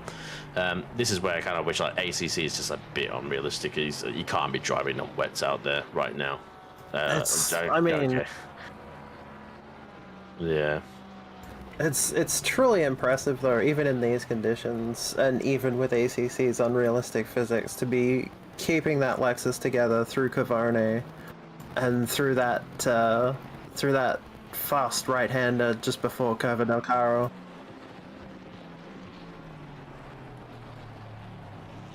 Yeah. I think it'd be wise to let him go at this point, but he needs to be quick enough. But I don't think Lucas will fight him too much if he has a go. Lucas is a very sharp operator as well. He's quick and he has good awareness, but not going to be ideal for Ben Simpson here. I don't think Lucas is going to make it too easy. And dare say, I think Lucas has got the pace to maybe make this strategy work. I'm not too sure about some of the guys back down the field, but again, it's still kind of struggling just to get past this Lexus right now. I think Ben Simpson's trying to be a bit wary, not taking out the leaders. But they are allowed to unlap themselves. It's a bit tricky though, because when it gets to a straight, the Lexus is still going to put away despite slicks on the wet track. But yeah, if it gets to actually wet, I think they're really going to struggle a lot more, not to state the obvious. But we shall see what happens right now. I'm not too sure where this is going to go, but that's the thing. The weather widget right now, it says like 10 minutes, but it could also mean it could still be more than 10 minutes because obviously the next widget is at 30 minutes. So I think we're still probably got 15 minutes of rain coming down. So yeah, be interested to see how this one goes. But yeah, Luca's still going circulating around there at a decent lick as well, considering the tires.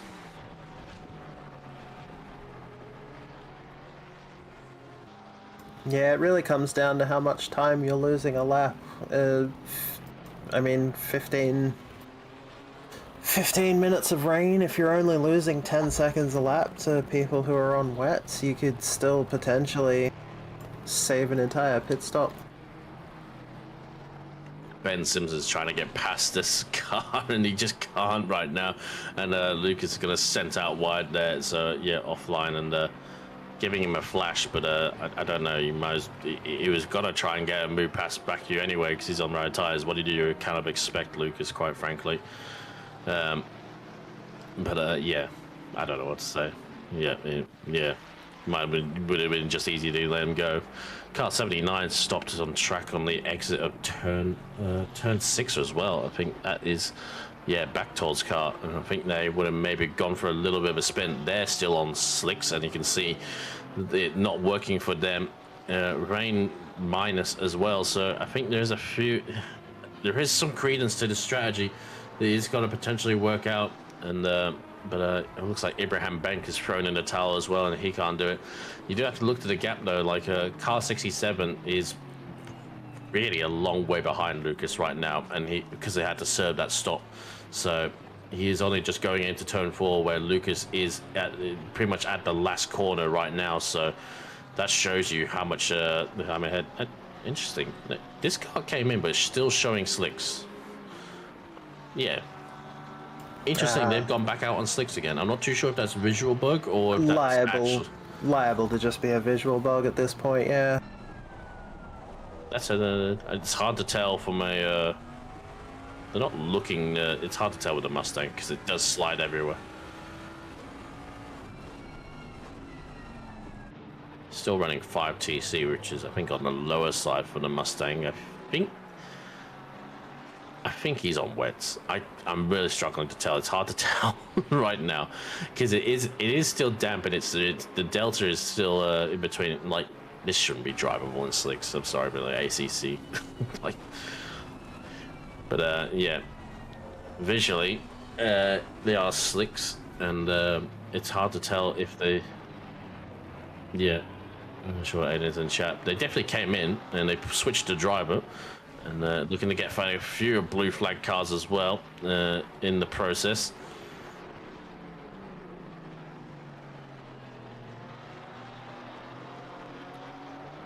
Getting also sly. Yeah, but that's also just how the Mustang drives. It's very fishtaily, especially in the wet as well. And I don't know. I need one of them to come in. As I said, I'm not. This is what annoys me about the ACC thing. It's like it shouldn't be this drivable on slicks as it is. Anyway, I'm gonna shut up on that about that one. But yeah, this track might not even end up going straight to a wet condition, and it is rain minus still. But with this many cars, and it's not the smallest of circuits. It's the more cars circulating, the more they kind of dry out the track as they drive along. But to see, I feel like it would have surely gone to wet by now ever so far, but it is a relatively medium to light rain, but it's taking its sweet time to get to a wet track, and as I said, the cars are drying it out in the process. I mean, this car came in and is visually showing on slicks as well, but the way he's driving, I'm pretty sure, yeah, he's on wets. So I think.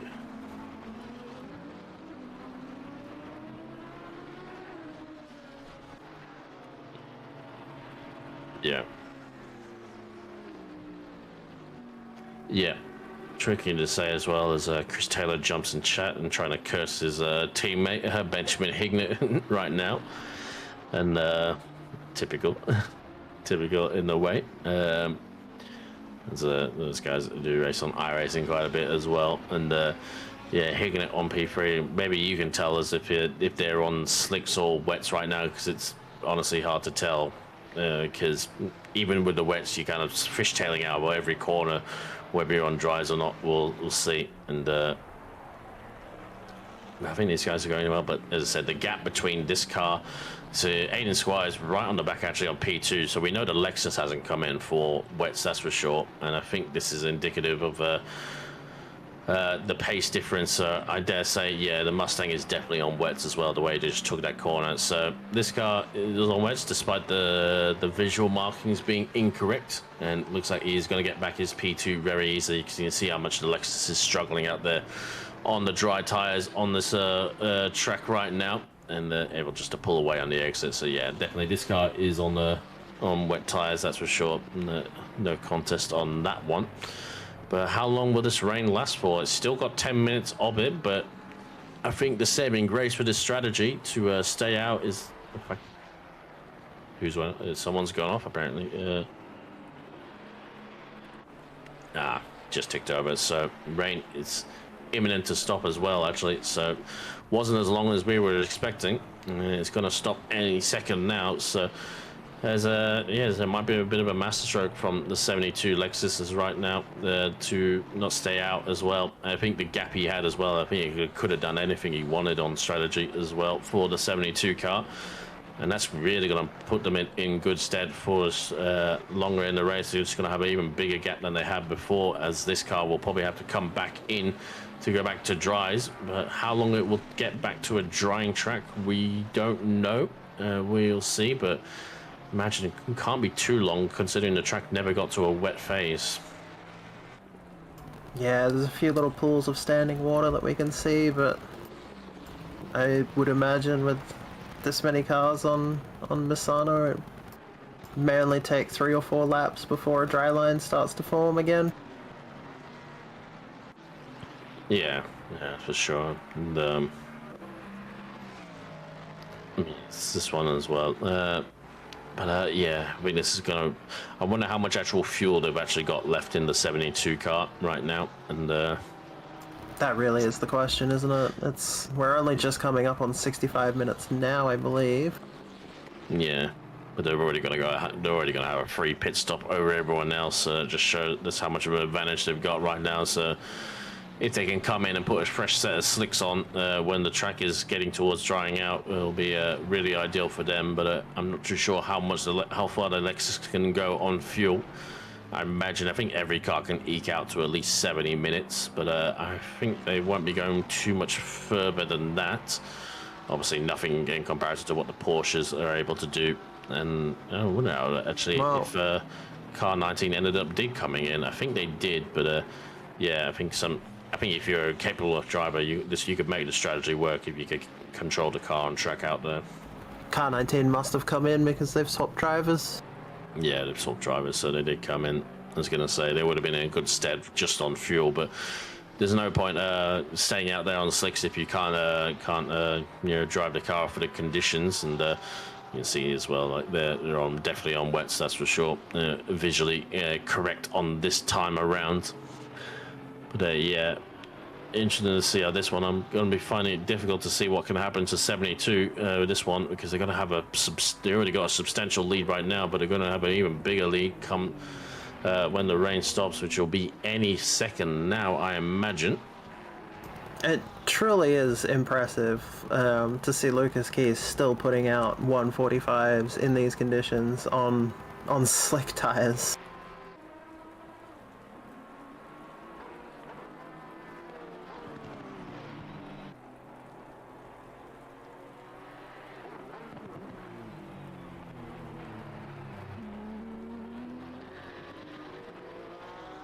Yeah, that's the thing. Like, he's going 141 for Vincent right now in the Nissan GTR.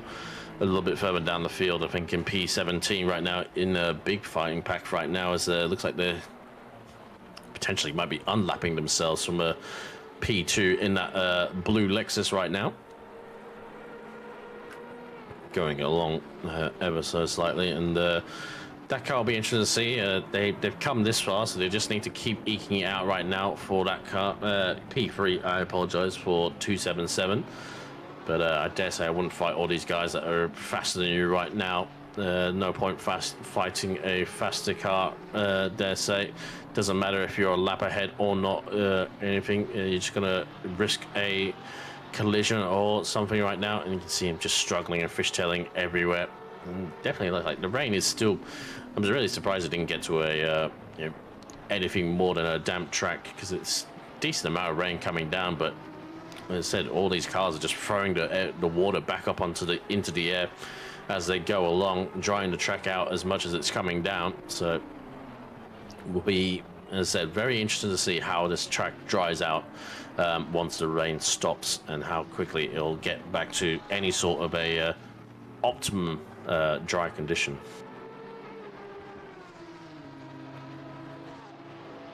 Just noticed Dan Madden has been in the pits for several laps down as well for 147, and a little unfortunate. I'm not too sure what happened to that car and the thing, and it's been liable to be from all the contact early on in the race.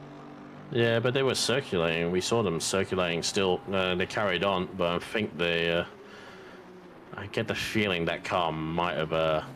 maybe they planned to only go so far in this race. Maybe their teammate is not here, so they've just... They went as far as they could and they parked it up. Or they may have had an issue where ACC loves to crash right as you do a driver change.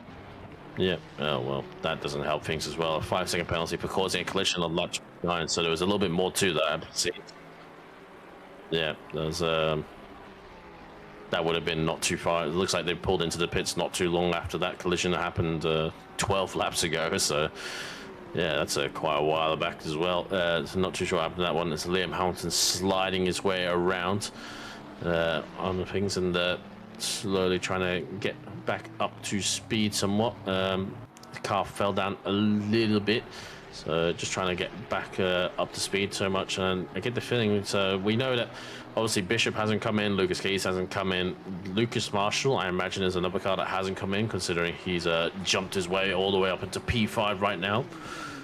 And let's see how Liam Hamilton's still 10 seconds away from those cars, so he's going to catch these guys, I imagine, by the time this rain is going to stop. So it's, yeah, I can see the advantage as well. Even despite how much they've been struggling out there, the not stopping is a huge time gain, just because of how long it takes to do a stop here as well. It's about, you said, it's about 50 to 60 seconds you're stopped in the pit lane, so you have to really it takes a long time to get all that time back, that's for sure. And yeah, it looks like quite a number of the front runners at the moment just have not actually pit for tires. They're really running that gamble of being able to stay out a bit longer, and just hoping that the track dries up, which, I mean, it's certainly looking from the weather forecast like they'll be rewarded for that. Yeah, absolutely. I think we've got a few minutes of rain, probably a little bit left. Right, any second now it will just God will flick the switch and it will cease precipitation, or whatever the word is. There's Liam Hamilton just trying to slowly recover, catching Lucas Marshall. You can see he's caught 1.5 seconds just in this lap alone, but like, he is gaining all that time, but he's, as I said, he's having to make up about 60 to 50 seconds worth of pit stop time. So as much as they've been, it's a lot of laps to be, to make up all that time. It's I can understand why the strategy has gone that way. I think people were expecting it to got wetter than it actually did. Yeah, I think the weather forecast kind of what's the word? Faked them out a little bit with the plus rain and everything. Yeah, as well. Yeah, the rain plus was a bit surprising, and not to discredit Lucas Key's or efforts out there or anything like that. As I said, it's like, I still think like it's a little bit unrealistic that they're able to drive at this speed and under this much control on a full slick tire that when there's even remote chance of puddles around here, there, and everywhere, and especially all the wet curbs as well. Yeah, I will say, do not discredit the effort of the people who have stayed out on slicks. I have tried to in preparation for the Wet Academy race on Tuesday, I have tried to drive some laps on slicks, even with a significant dry line, and it is not nearly as easy as any of these drivers are making it look. Yep. Dude. I don't want to hear anyone criticizing LMU's weather when this is doable. Quite frankly, I drove it the other day. It's fine as well. It's LMU's rain is fine. It's literally no different from this game.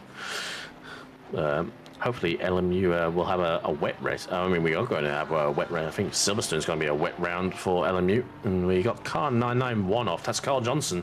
I think at the last corner. It's gone really wide. His widget showing way off track. There he is. Sorry, not at the last corner. Oh, he's at the RTG. What's happened to Carl Johnson?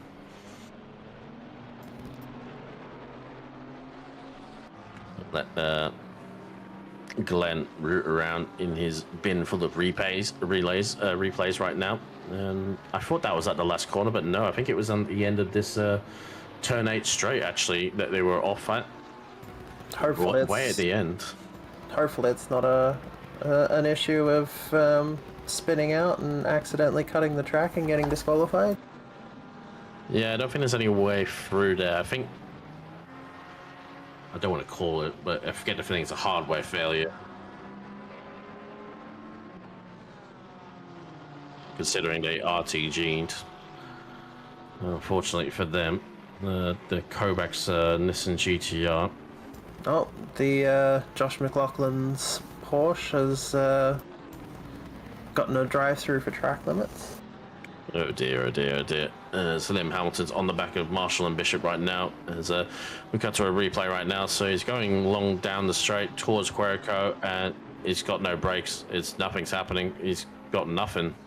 Oh no, that's unfortunate for Carl Johnson. Looks like he's either lost all his pedals or anything like that. As we see Liam Hamilton goes up the inside of Lucas Marshall right now.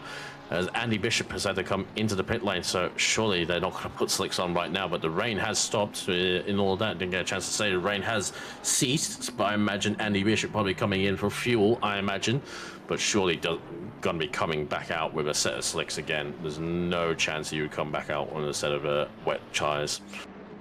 Yeah, it's far more viable to drive in these conditions on slicks than it is to drive in dry conditions on wets, that's for sure. Yeah.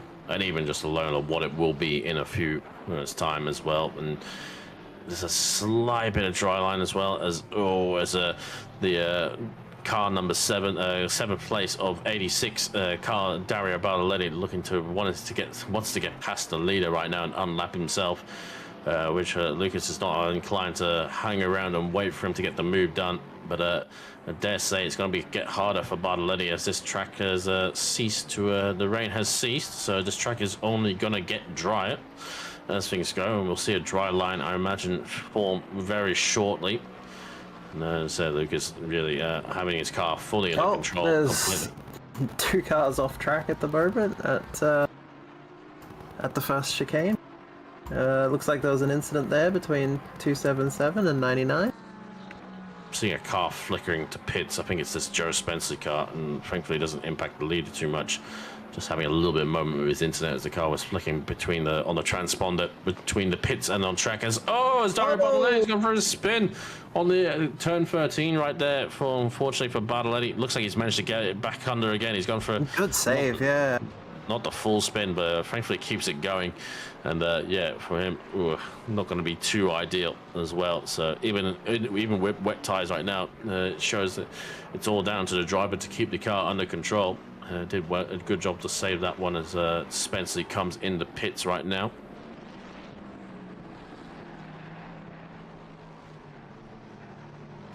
Looks like Josh McLaughlin's car did serve their drive-through, and now they're back in the pits. I don't know if they came into the pit lane, or they wouldn't have served their drive-through so much. So I'm not too sure what's happening with the 911 car as well. Oh, sorry, that's the car we just saw. Never mind. I'm a bit of a fool of myself. We saw that car come in and getting mixed up between the 911 and the other cars.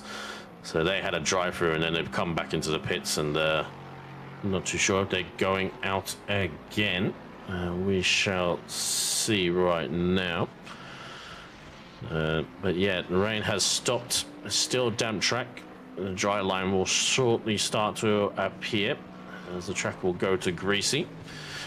And I imagine Lucas Keys probably can't go much further on a tank of fuel, I imagine, right now.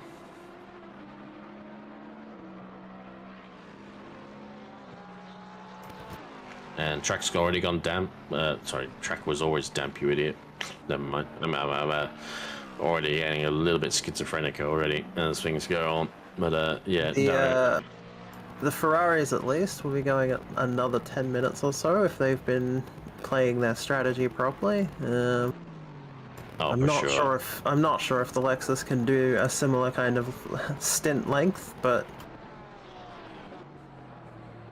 like Dario Bartoletti's coming in, and he maybe wants to come onto a little bit, as it has just gone greasy as well. So these guys have come in, and I think they're going to switch back to slicks already as well. Surprised maybe didn't leave it a little bit longer, but maybe those wets are already starting to go off right now, so it's already coming back to the conditions. I don't think any of the Ferraris that stayed out, I don't think any Ferraris actually ended up staying out. I think Lucas Marshall is the only car other than Lucas Keys that's actually stayed out and did not box for wets right now. I believe actually the number 69 Ferrari did stay out. I'm not sure about any of the others, but it's given them quite a commanding move up in the standings from where they were.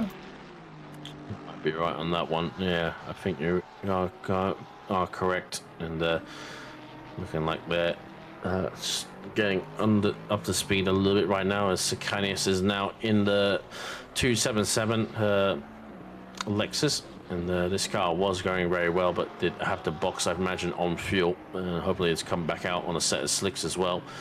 Lucas Marshall, it'll be interesting to see what happens to him with the Porsche as well, because this car can go very long on fuel, so that they can wait until the track gets can get properly back to ideal conditions to take their next set of dry tires. So looking good for them, that's for sure, in the 175. And it looks like Pete Chalmers has had to come in as well, so that car is electing to come back to slicks. I think that car ended up coming in for wets as well, so their fuel strategy did not play a factor in them anymore, as Lucas Keys has come in as well. So I imagine, yeah, running on fumes on that car, they ran it as long as they could. And I think they're very much going to have a bit of a substantial lead. Nate James coming in as well for 73.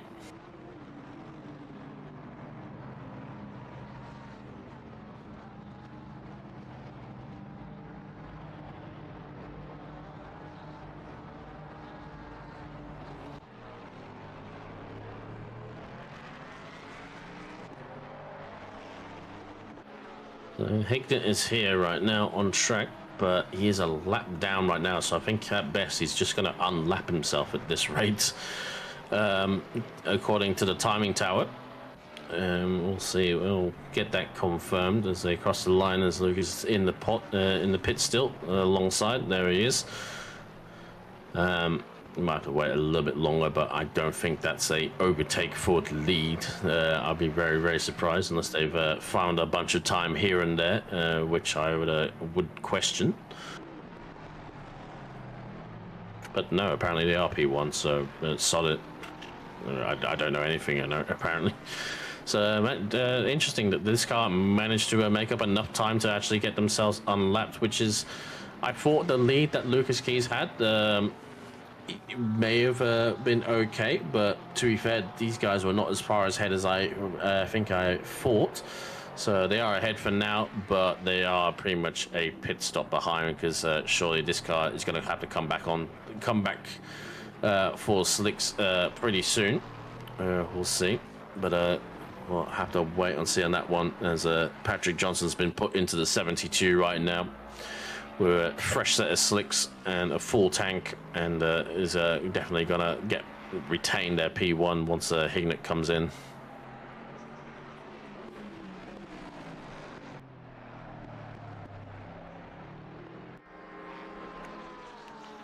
Right now, this track goes to Greasy right now. We're joined in the boot by Brad Sparks and Austin McNeil, getting quickly close to changeover. We're happy to stay here for another 10 minutes if you all want to have a little commentate session together with all four of us, or if you guys wanted to hang around until then, because it's still got about an hour and 40 to go. So we're a little bit delayed. Yeah, that'd be great, guys. Good call so far. Good evening, everyone. You guys have just gone through a wet period. That's exciting. Yeah, so the rain shower has just ended about 5 or 10 minutes ago now. The track never really got anything more than a damp track, so there were a few drivers that have elected to stay out and not actually ended up pit as Hignett has come in. So yeah, they've got rid of their wet tires and now going to come back in the slicks. So Patrick Johnson in the 72 will get back to the lead, as you've just seen it tick over just now. So they're going to have a substantial. They're already going through nearly into the better part of the second half of the track, and the P2 cars only just started rolling from the pit lane. So that shows you how much of a lead they've gotten from their strategy options as well by not coming in to take wet tires. So dare say you're probably going to be almost close to a half a lap in the lead for the 72 right now. Interesting. Lucas Marshall's. That's impressive to keep the car under control, especially at Misano in greasy or even damp conditions on slicks. It really is impressive. Like, I mean, when you see even Lucas Keys getting sketchy under brakes, it's tough driving conditions out there. Absolutely. I was just having a look at the last little bit of your guys' stint and just keeping that under control. I think he stayed out there the entire time. He's only just come in for fuel and a driver change. That's correct, yep. And once again, the strategy of copying exactly what Lucas does pays off for all the drivers who did that. Absolutely. Looking forward to see what the rest of this race unfolds,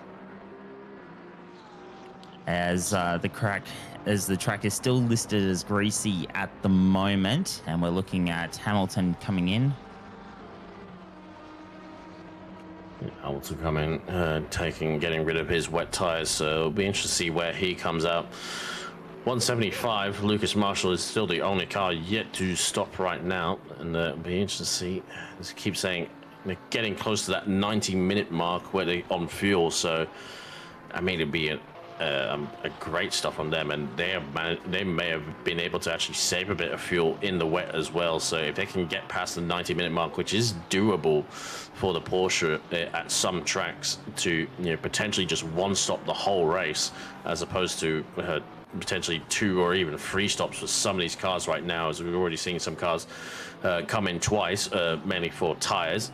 As I see Lucas Marshall a little bit on the fret right now from Mark Bushell in the Aston Martin, who's got probably a fresh set of slicks underneath him, so that might explain why he is all over the back of this car. But yeah, if this car can get to 5 more minutes and then potentially go all the way to the end, if the weather permits it, on just one pit stop, will be very, very, very good for them. And you can see they're already reaping the rewards by being up in P2 right now, but I imagine they don't have too much more fuel left in the Bowser. And they're crossing the line, getting up to the final corner right now, and you can see the tires are definitely struggling a little bit after 85 minutes right now. Because that's I mean, that will be that's quite the decision to make. I mean, when you go into pit lane, even to account for conditions or anything, do you take more fuel on, or do you stay with your current strategy? It's what would you do? You pretty much always top up the fuel unless it's the last hour and you can afford to not take the fuel. You generally always can just fill up the tank because it's you might as well take it and not need it rather than short fuel yourself unless, as I said, it's in the last few minutes of the race. You always want to keep your options open in a longer race like this. And as I said, it's the party trick of the Porsche that they can run very, very long on the one tank of fuel. You see Daryl Lim here in P3. We've got Aiden Squires all over the back of him. So I think Daryl Lim was also another car that didn't come in to when the track went wet and already sliding on the exit. And that's going to make things quite easy for Aiden Squires. But he's going to be on the outside going into Querico right now. And Daryl Lim elects just to let him go. And he tucks in behind him as well, although quite closely on the straight, that's for sure. But makes that pretty easy for Aiden Squires. Gets himself back up to P3. And dare say a net P2 somewhat, but we'll be interested to see where the other two file in. But back up into sort of net P2 for the Ford Mustang right now. Tell you what I'm really loving at the moment, some of these liveries, especially I guess Squires in commemoration of Anzac Day, obviously. Yep, very reminiscent of his Navy livery as well that he debuted in when he actually won his first race on this track. Amazing. Yeah, no, I saw it and I was like, that's really clever. Good job.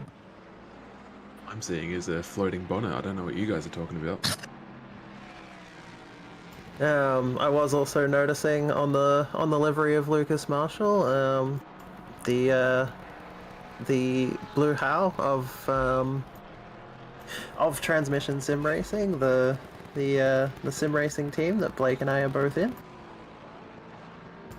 Didn't get a good enough look at it on the start line to notice that before, but I think that's a really nice touch. What do you think there needs to be more of in liveries? Like, does there need to be like a certain color, or do you reckon we're overusing some colors? I mean, the this Black Cat livery is very striking on this field. Like surprisingly so, given how understated it is, I suppose, in its use of color.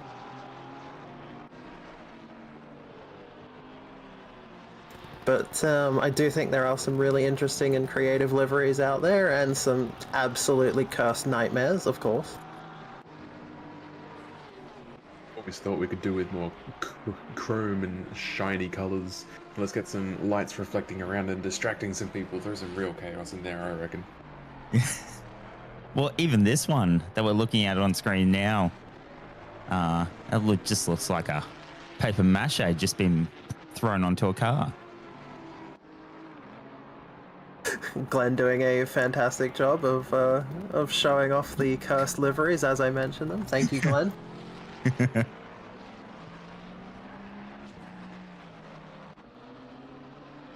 Nailing it, Glenn.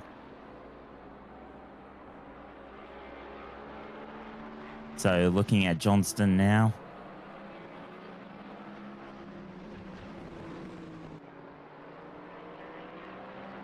Even the way he's got the DSQs on the sides of his car, that's unique, I guess. Just in preparation.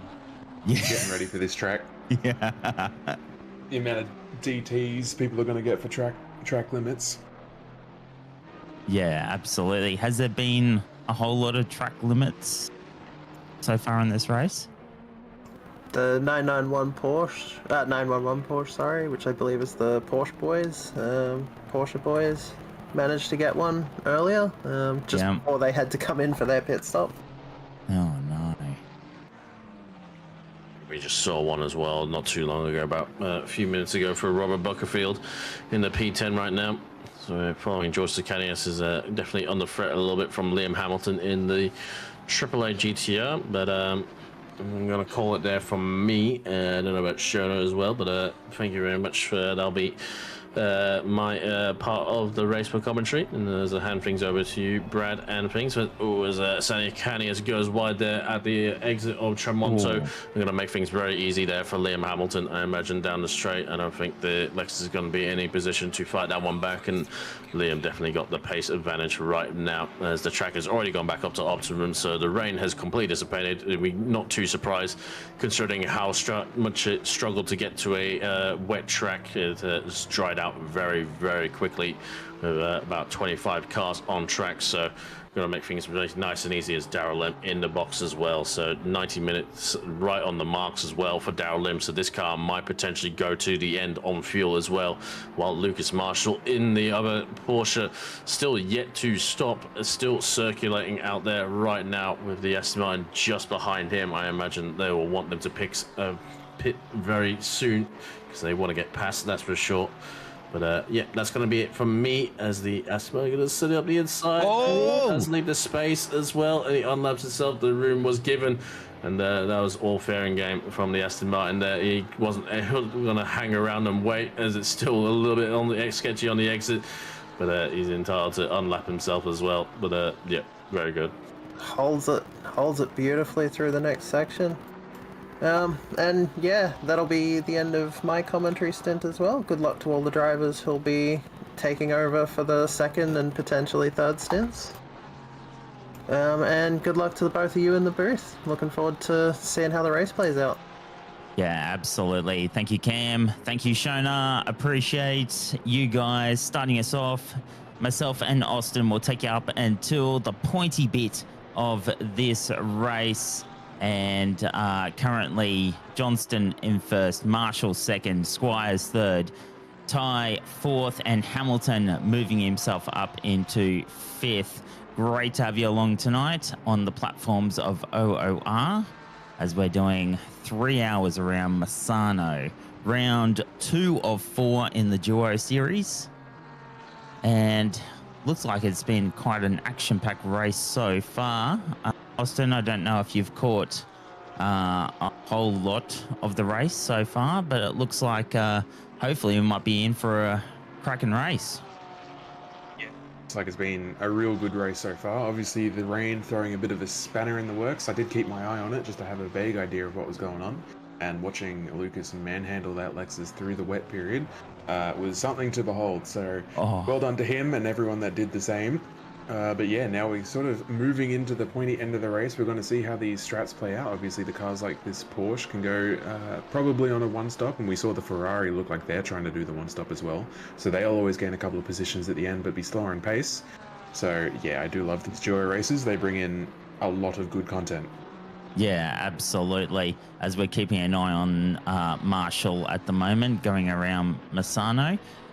What do you think is kind of the ultimate or the preferred car here? I mean, you've got, you know, the Porsche who can probably, as you said, do one stop and then maybe go to the end, or, you know, yeah, we've got a few Lexuses in the field today, and one of them's running first. So what would be your kind of ideal car for Misano?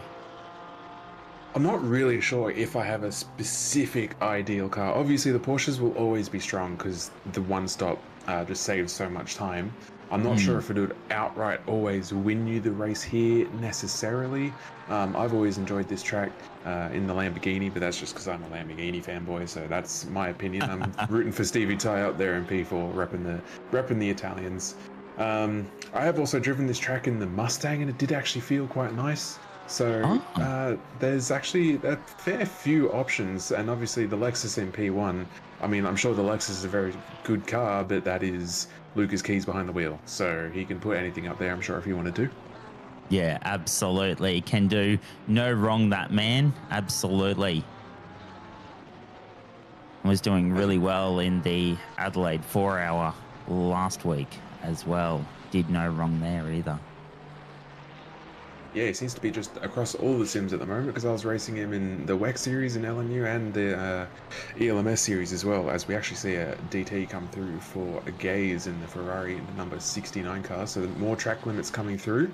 I think we're going to see a few more of those as we come later in the race, because people are just going to be hitting their sort of second and third tokens at this point during the race. It's very easy to get these track limits. They are very vague but very strict. So Marshall's in. Well spotted, man. There we go, 95-minute stint for this Porsche car. So they're definitely one-stopping. So we won't see them in the pit lane again, hopefully, if everything goes to plan. So they should have a good bit of pace now. I'm sure driving on those tyres actually by this point was awful, driving them through the rain for that long. So they're very, very glad to put on a new set of shoes, I reckon. Yeah, absolutely. To get them to the end of this race. Tell me a little bit about yourself, Austin. Have you been racing long? Yeah, I mean, I've been racing for a few years now. I think I'm one of the COVID sim racers, and I've just stuck around by this point. I used to do a lot of the Sim Rig Sprint series, but just due to personal reasons, I can't really dedicate that much weekly time at the moment. But now I've moved into more of the LMU series at the moment. I'll race there when I can. I'm having a lot of fun over that one. I really enjoy the multi-class and sort of endurance style racing. That's more my shtick at the moment. Yeah, amazing. Well, I'm currently sitting in the Academy series of AAC here on OOR. Thoroughly enjoying only my second season of Academy, so still learning a whole lot of stuff.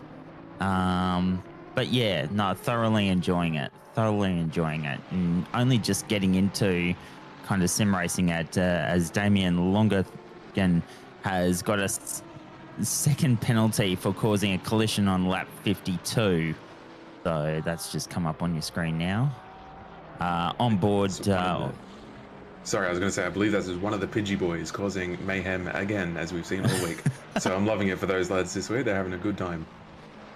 Yeah, absolutely. On board now, we're Portelli. Yeah, because names are my just top point, folks, as well. You're going to love that. Dario Bartoletti in the Big Donks number 86 Lexus. Nice little fight going on here, actually, sandwiched between the two Ferraris of Ren and Shia. So it looks like a nice little fight we got going on here. The agile European cars versus the brute strength of the V8 Lexus. Absolutely. This is 7, 8, and 9 we're looking at now. And certainly all bunched up together as they come on down to the start-finish straight now. Into turn 1. On board now. You can see they're all fairly evenly matched as well.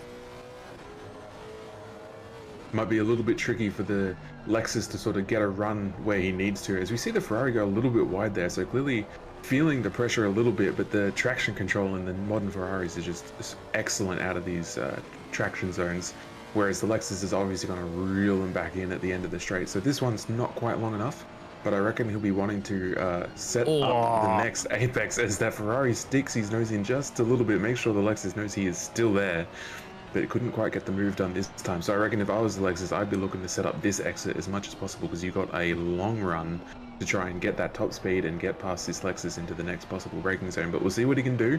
There is a bit of a gap, and we'll see how much he catches. Absolutely. The Lexus just pulling away a little bit onto the straight, through the little kink.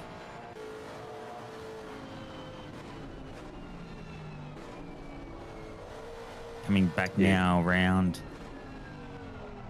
onto the brake. Not close enough to make a move just yet. Just seems like he's biding his time at the moment, if anything.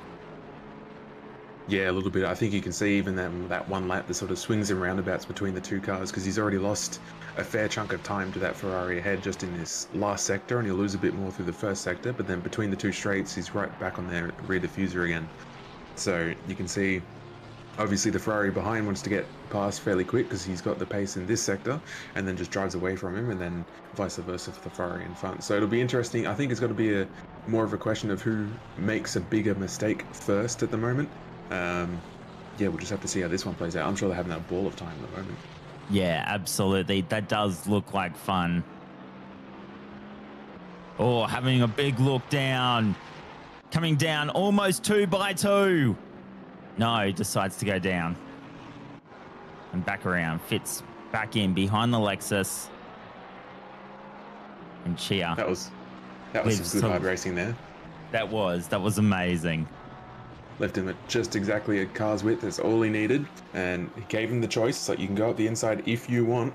But the Ferrari thought better of it this time. There's still an hour and 20 left to go. So no point doing anything too silly at the moment. He's still right there and still plenty of opportunities. Absolutely, because that's the thing, right? I mean, if you don't need to, risk the position of where you are and you're sitting pretty, I mean, there's no reason in actually, trying to push for it. Yeah, of course. Like, obviously, you want the whole goal is your race pace or your total race time to be as low as possible. So there's obviously motivation to pass the cars ahead of you if you feel that you are quicker. But if you're going to have an accident, that is obviously quite a negative impact on your race pace most of the time. So you got to balance these things out a little bit. But even your momentum as well, because once that, and you try and get your momentum back. Yeah, of course. It happens a lot. You'll see people they'll be faster than the car they're catching, and then they'll get stuck behind them for a few laps, and then it just seems to fall off. They've lost their momentum, they lose their rhythm, they make like a couple of mistakes, and then they end up getting stuck. So it can be a little bit tricky with things like that as well, yeah. Chia looking to have another go. Coming right down, opens the gap, and doesn't get the job done. Still side by side. And does get the job done. Yeah, that's an excellent run from the Ferrari. I think that's that TC coming out of the slower corners, just that grip difference between these two cars. Obviously, I'm sure if you give the Lexus just a little bit longer, he'd be able to pull that right back. But at the moment, that just sort of favors the Ferrari and when they're at the moment. So very, very good move from Chia there. Great racing. Yeah, absolutely. Now moves up to 8th. So it's now the two Ferraris up against each other, with the Lexus just sliding in behind both of them. And even now, Chia looking like he might even make another move. I was about to say, it looks like the rear end of this Ferrari head looks a little bit scrunched up, a little bit rough and ready. I'm not sure if it's just the livery, it could just be the livery, but it looks like it's a bit scratched up, so maybe he's just fighting a little bit of damage at the moment. Because, it seems like Chia just has a lot of pace over both of these cars at the moment. He's really trying to make a move through. Yeah, absolutely. On board now with Chia, car 555. Coming around, making some good ground. Now almost knocking at the door again. Will he try and make another move up in his, what would be, like he has been passing cars. He comes back down and round and makes that stick. Makes it happen. Crisscross. Will he come back? No. So there you go. Chia moves up again. That will move him up to 7th. Great move by Chia there. I think it caught him off guard a little bit because I reckon there was room for a switch back there, but he just didn't quite expect him to even make the dive in the first place, I reckon. So he didn't place himself for the cutback because he did push a little wide in the exit there. But great racing from Chia. He got the surprise on him. He's made the move and made it stick. So well done. Now let's see what kind of pace he's got. Absolutely. Out there, he's got a little bit of airspace in front of him now. So let's see how much he will pull away from those two. On board, having a look at Ren now, up in 8th place. Of course, this is just behind Chia. Yeah, so now this fight's going to sort of kick off again because obviously Bartoletti in his Lexus was sort of pushing on the rear diffuser of Ren before Chia came through and decided to pass both of them in as many laps. So we'll see, if this Lexus can actually finally make this move. Absolutely. That will put the Lexus back into the Ferrari sandwich again.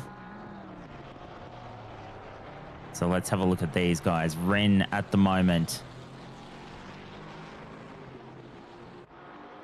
Looking like he's keeping that Ferrari well and truly under control, nice and fast. Only about a second behind Chia.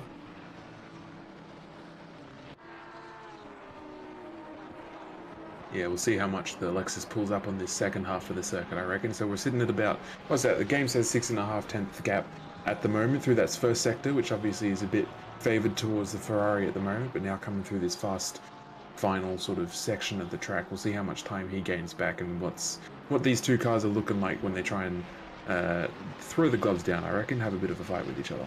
Yeah, absolutely. See what kind of racing we get out of this. It has been top quality so far, as the Lexus just does not let him out of his sight. We got nice and close there before. Yeah, you can see him pull up nearly right up to his bumper into that braking zone at the hairpin, so clearly made a lot of time back. So he's just got to sort of slowly reel this gap in. Obviously he's going to rubber band a lot, but eventually he's just got to be in the right spot to make a move where possible. So we'll see how this one goes. Obviously we got people rooting for Chia in the chat. You love to see it. I'm assuming a teammate or a close friend or something. So yeah, let's go Chia. That was some great moves. So good racing from him. Yeah, absolutely. He's really putting the moves on and extending that gap a little bit more now. So while Chia's driving off down the road, we're having a look at Bartolelli and Ren. That little chase pack here.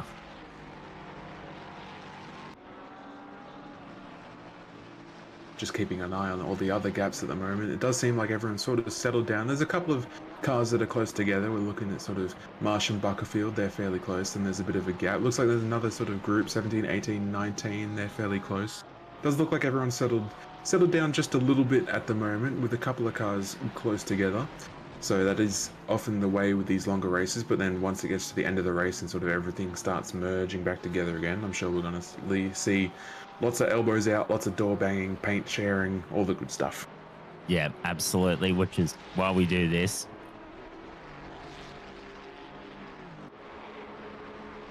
So Glenn's just informed us that Buckerfield's just got past Marsh. This is 15-16. The two Ferraris again. Ferrari's really making it happen in the race today. Having a look at Marsh at the moment, car 27, as he goes onto the start-finish straight. Looks like the Ferrari is a pretty popular choice for the race today. I guess which makes sense. It is pretty agile, has lots of grip, so I think that's a pretty good choice for this track. It's relatively easy to drive as well, so definitely a very, very solid choice. As we jump on now with Breno Ellis, I believe, in the 73 Aston, chasing down Spenceley in the 911 Porsche. These two people, I feel like, are much quicker than their 19th and 20th positions give them, so they must have had a pretty rough start to the first half of the race, at least.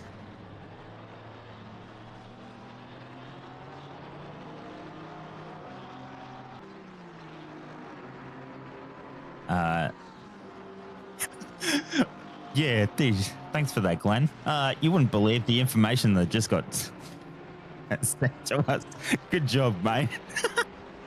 So, of course, Breno Ellis. Oh, how do I even word? My pleasure. How do I Everyone, even I'm glad word to help. this, mate? Helping, mate. Okay. Is racing with a less experienced driver. So we'll just having a look at them. Yeah, thanks, Glenn. Glad you approve.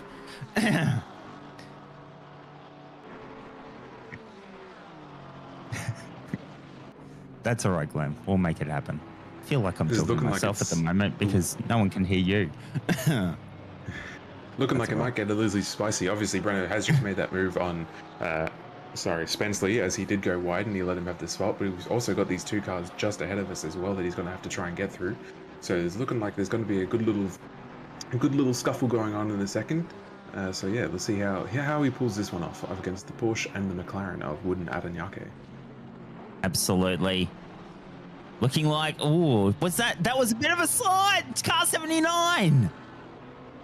Just lost it. Back end just came out and that was the end of it. Breno just went past and went, yep, thank you. Does that count as a commentator's curse? I feel like I didn't say anything specifically, but the moment I've hyped up what was about to happen, it's all gone sideways, if you would. Let's put it down to that. On board now with Wood. Nope, back to Breno. Thanks, Glenn. Nailing it again, mate. you do. Car 73 making the big moves at the moment. Was 20th, has jumped up a couple of places now due to a mistake by car 79, but now 18th. So he must have got past Spensley as well. Yeah, I think it was about this. That. Yeah, this part last lap, the Spensley ran a bit wide, so just let him have the spot. Didn't get his track limit warning. Very smart. Hopefully, might be on 3 with how heavy he braked. I won't lie. So he's probably driving with the thoughts of a DT in his mind at the moment. But also, just going to shout out the livery on this Aston. That looks really nice. The white and the racing green. That is very clean. I like that a lot. Absolutely. Yeah, that does look rather striking. Although I will disagree with, I'm not sure if it's red or like the cognizant pink like they ran on the F1 car a few years ago. That little highlight color they've got going on, I feel like that could be something else, but it looks fine. The white and the green look spectacular. I'm a big fan. As Yeah. we see him starting to poke the nose up on the inside of this McLaren, sort of starting to push the point. Let's have a look as they run up onto the straight. Still looking at Ellis now as he looks at making a run on wood. Comes around the corner, a little bit of a crisscross, just looking up the side, makes some space and doesn't make that stick. Coming around. Not quite enough of a run on that one, but I think he's going to focus on the exit here as as the wood goes a little bit wide. And comes Makes off the move. and makes it stick. 17th now for Ellis. Yeah, very nice move. He knew. Oh, As we see here, the replay of the the Porsche of Admiake having a bit of a moment. Breno Ellis will be keen to stop, I think, as he may need a new set of pants. Yeah, as we watch how close the end of this. that was so close. Would have Truly gone Brown on things. Ellis so quickly. I'm sure that scared him quite a lot, but good evasive action. Unfortunate for Artanyage, of course. You hate to see that sort of thing, but also you drove the Porsche, so. Yeah, and thank goodness there's no Morgans in the race. Yeah, look, to be honest, I'm disappointed about that too. I'd love to see a Morgan GT3 car. Oh, we were talking because my first time commentating was the Adelaide race for our last week, and of course I'm in with Cameron, and Cameron's having a great big giggle on how I say Morgan, and then he sent me the link as to what it sounds like, and I was like, "Yep, I agree, mate. Done well." There's a story for you guys. It wasn't told well, but there you go. What a first race to do, though, the 4 hour.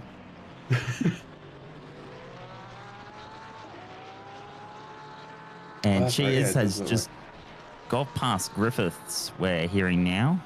So looking at Griffiths now, we can see Chia just in front of him there. Yeah, Chia on a charge. Got a lot of pace in the last half of this race, so good for them. Were they the Ferrari that was one stopping? I'm not sure. I can't remember. I don't think if they were pushing this hard, I don't think they are. Yeah. So yeah, they're not the ones one stopping, which explains the pace. If they were one stopping and they were driving that quick, that is surprising. So yeah, they're on a charge. Obviously, we'll have to stop again. We'll see if. I'm not sure they're going to be able to catch up to Sakanice anytime soon in the Lexus ahead. If the deltas are correct, they're a fair way behind. But now they got the clear air, so they can go and try and do what they must. Absolutely. Now this is Griffiths or Chia moving up on Griffiths. And nice little move there through that.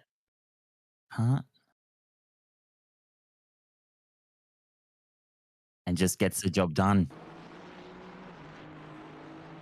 All right, back now to live and back with Griffiths.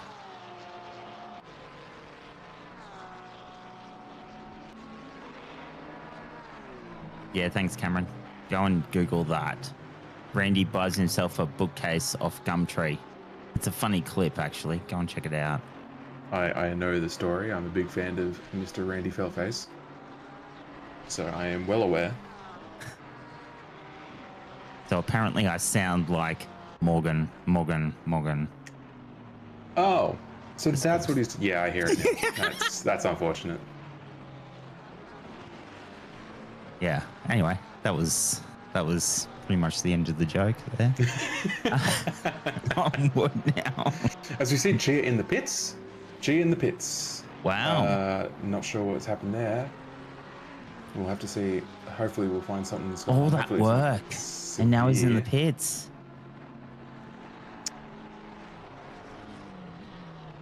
Yeah, see him already down to 11th. That's no good. I'm not sure if that was a RTG for a crash or something, or if they've pulled in. Maybe there was. Who knows? We'll try and get Glenn onto it. Yeah, doubt I'm sure he'll we'll have- get the replay soon. Broadcaster will be on it. Currently just on board with Neil Wood, who seems to be catching the back of the Ferrari of Marsh here. So it looks like we're going to have another little scrap coming on in a second. Absolutely. Makes the move. No. Has a think about it. Was out wide. Almost prepped it. Coming back round on the exit of the corner and just slips in behind. And then we also got to watch out for Spenceley behind, because I think he's going to have the pace on both of these cars as well. So we'll have to see if he wants to sort of force the point, or if he's just going to wait and see if something happens. So this is another tight little three-way.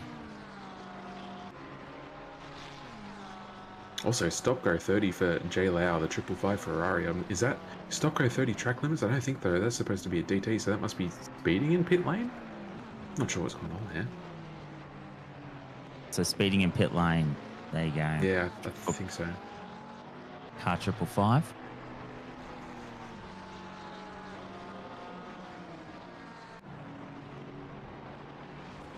As we see this Having a three look come at around the final corner. Oh. So T is... So Chia in doing just normal pit stop we're hearing now. So obviously running low on fuel or getting some tires as part of a strategy. But was just making some big moves. It's just a shame to see. Well, I mean, I guess if he could make some big moves before, I'm sure he can make some big moves again. And then obviously, I'm sure that a lot of cars still have one more stop to go. We must be getting close to that pit stop phase now, seeing that we're getting into 1 hour remaining. They'll have to fill up for their last stint relatively soon. So keep an eye out for that and how that messes with the positions. As, yeah, we're still watching these three sort of feel each other out at the moment, see where they're quicker, see where they're slower, see where they can try and make a move. And obviously now we've got the blue fags of Aiden Squires coming in behind them, so you could possibly use that to your advantage if you're really smart, but we'll see how this goes. Moving to the front now.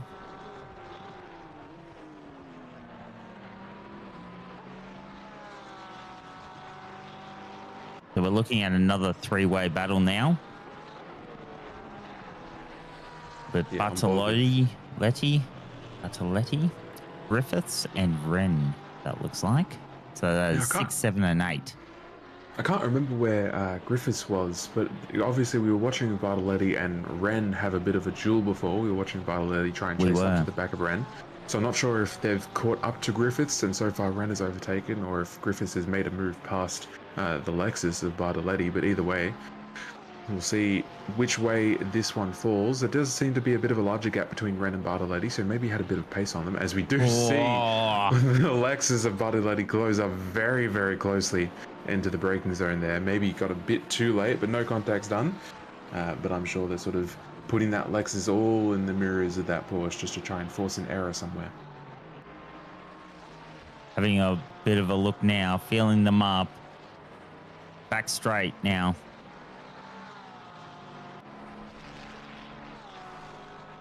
Have a look at that spacing. There is nothing in it.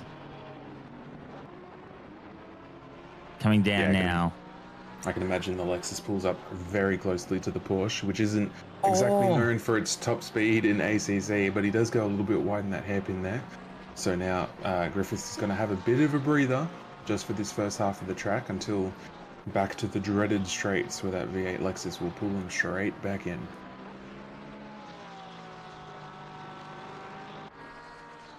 Coming along start finish now.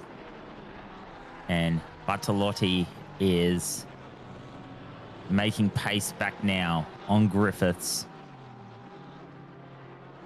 And see where he is now. Just looking at it, he's already all over him. Yeah, that's actually surprising to see the Lexus sort of pull up onto the back of the Porsche through Sector 1 there. So it looks like Bartolotti is definitely going to be able to catch Griffiths. So we'll see how much of a defensive sort of position they can put themselves in, how long they can hold off, because I'm sure they want to hold on to this position. P7 is very, very good, but there is a full hour left.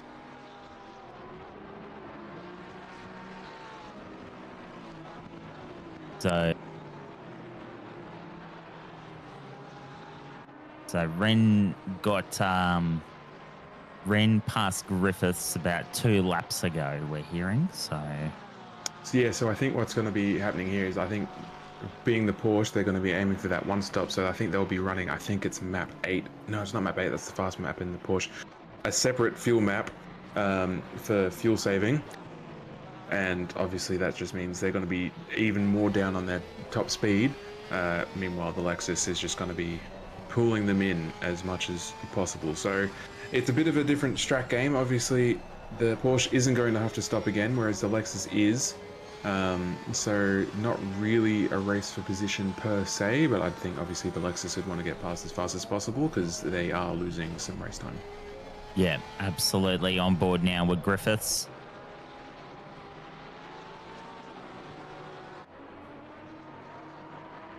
As I've been told by both Glenn and the chat, that is map 4. I am sorry that I am not a Porsche enjoyer. As we watch the Lexus nearly come down the end, and there's a Porsche off to the side there. I'm not sure if that's just a blue flag being very polite or someone who went very wide.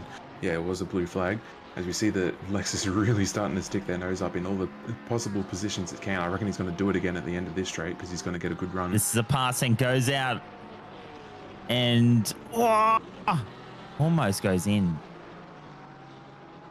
Side by side, and they are as they run down towards that corner. Still, yeah, good defense from the Porsche there of Griffiths. Just using sort of the grip of the Porsche to carry the speed around the outside of the corner. So even though the Lexus was sort of able to get alongside, have the nose up into towards their apex a little bit. yeah, Just using that speed to sort of stick around the outsiders. Now they're coming up onto some blue flag traffic as well with the Pidgey Boys Ferrari. Gets out of the way very, very politely. Absolutely nothing going on right there, so very good from them. But obviously the Lexus is still right there, so we can imagine there's going to be another sort of sneak peek. Maybe not into this last corner, there's not much going on there. But certainly through past the first corner and then going into that really tricky double right left onto the back straight. I'm sure he's going to be having a bit of a sniff. yeah, absolutely. As we're staying now on Bartolotti, really kind of ringing this Lexus to try and pass the Porsche of Griffiths down around.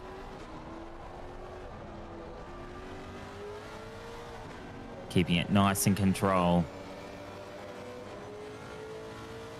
Firing up this straight. He has been looking to try and pass people here and has had a sniff here before.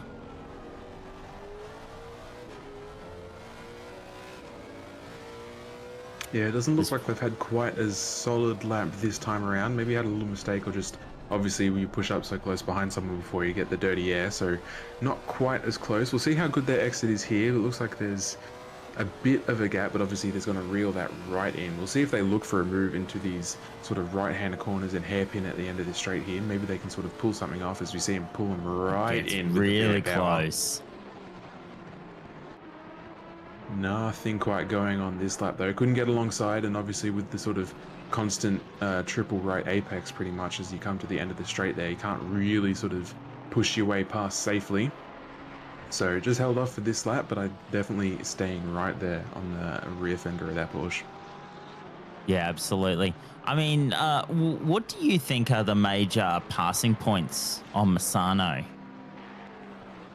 Well, yeah, sort of. I guess it depends on the car dynamics a little bit, but certainly at the end of this, call it the second straight, after the sort of as they're coming through here, you sort of do the double right left and down that straight into that sort of long left-hander that you can often get down the inside or around the outside. That allows a lot of passes. If you are close enough into sort of the hairpin in sector 3, you can sort of get up the inside there as well, make a couple of moves.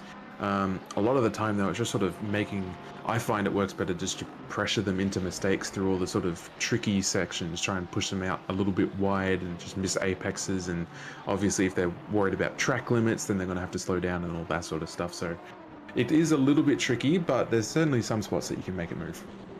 Yeah, absolutely. As we're continuing to stay on Bartoletti and that little position fight there with Griffiths. That is for 7th and 8th. Still incredibly close.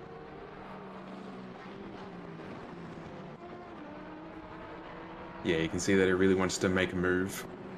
You can see he really wants to make a move into this hairpin, but just as it comes to the sort of right-handers, he's just never quite far enough alongside to sort of force the point without having a massive accident.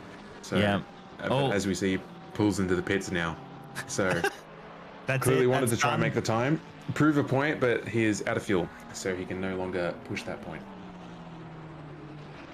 So now Bartoletti in pit lane, fueling up for the way home. As we're now focusing on Wood now. Coming onto the start-finish straight. And this is a nice little chase. Is that... So that will be Spacely behind him. Spenceley. Sorry. Spacely. Who was Spacely? Not sure who Spacely is, but we are watching Spenceley, who's Good story. probably Spark. also doing a one-stop, so wouldn't be super concerned with making this move necessarily, but obviously he has the pace, so would want that free air. As we see Adnyake get a DT for, I'd assume, track limits, so another one bites the dust there. And I think we are going to see a couple more cars pull off soon. If the Lexus has just stopped, I think a couple of the newer cars are probably going to come off in the next couple of laps as well. Obviously Ferraris are fairly economical with their V6 turbos. Even the McLaren with their sort of smaller V8s and whatnot will sip a little less. You'll see Spenceley go very deep under brakes. Wow. Not quite going to happen there. I think he just missed his braking marker a little bit. And I don't think he's going to catch up to the back of this McLaren too much down this straight, so we'll have to keep an eye on it. But yeah, I think we can start to expect to see some cars pull off fairly soon. Yeah, absolutely. And maybe start to see some more battles as well as we see our way into the dying stages of this race. Still on board with Spenceley now.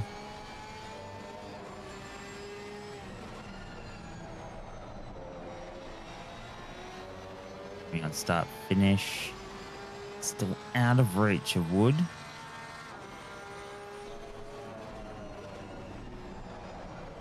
Going to turn 1, turn 2. Some pretty good lines. Got a little bit of oversteer on the exit of that corner there. I think he took just a bit too much curb. And now he is also getting blue flagged by one of the leaders behind. So we'll have to see if he can try and make a move before the blue flags happen, but they are right there. So it'll be probably best for him to move out of the way. Probably down this straight, I reckon. But then obviously the car ahead will have to do the same thing for the blue flags. So yeah. Try and lose as little time as possible when you make the blue flags and try and gain as much as possible when the other people do it. It's this sort of... It's a smart way to race. So as we watch Stevie Ty in the Lambo go past, we can see he just moves off to the outside of that corner there. And now he's going to try and follow him through as closely as possible as the McLaren and the cars ahead make way for the blue flags as well. 50 minutes left in this race. And not much has changed. There's a couple of little chase packs, but the leaders are unchanged at this point. Still focusing on Wood and Spenceley here. This is for 17 and 16. We did see Wood there. In my opinion, I'm going to put it out there, probably pushed the limits of that blue flags a little bit. Obviously, he didn't want to give up too much time to Spenceley, but he did make Stevie Ty work for that overtake around the outside down the back straight there. But all's fair in love and racing, so he's still got this position from Spenceley, which he wanted, but we'll see how they go now. Yeah, absolutely. I did notice he did kind of almost leave that to the last minute to let that lap, to let the blue flag through. Whoa! Has a look down the inside. Couldn't make it stick though. And now it looks like I think they have another blue flag because I don't see a Nissan GTR in the table behind them. So it looks like they're going to have to let this one through as well. Just gets it looks like that's position Spenceley. 10. So this is Benny Vintner coming through in that wonderful Nissan. So it looks like they're going to have to deal with blue flags once again. We'll see how we go this time. He'll have it down the back straight again, Neil Wood. So last time it looks like he just pulled to the inside a little bit and sort of let them go eventually. So it looks like that'll probably be his tactic again. And we'll see if Spenceley can make any different moves this time. Spenceley going on through, letting the lap GT, the blue flag GTR car through. And now we go back to just Wood versus Spenceley. Did see Benny V flashing the lights a little bit there, so I think he was a little bit upset that he had to work for that a little bit, but no dramas. I think there was plenty of room given, so obviously these two cars are still fighting for their own positions. You can't just sort of give up their race entirely.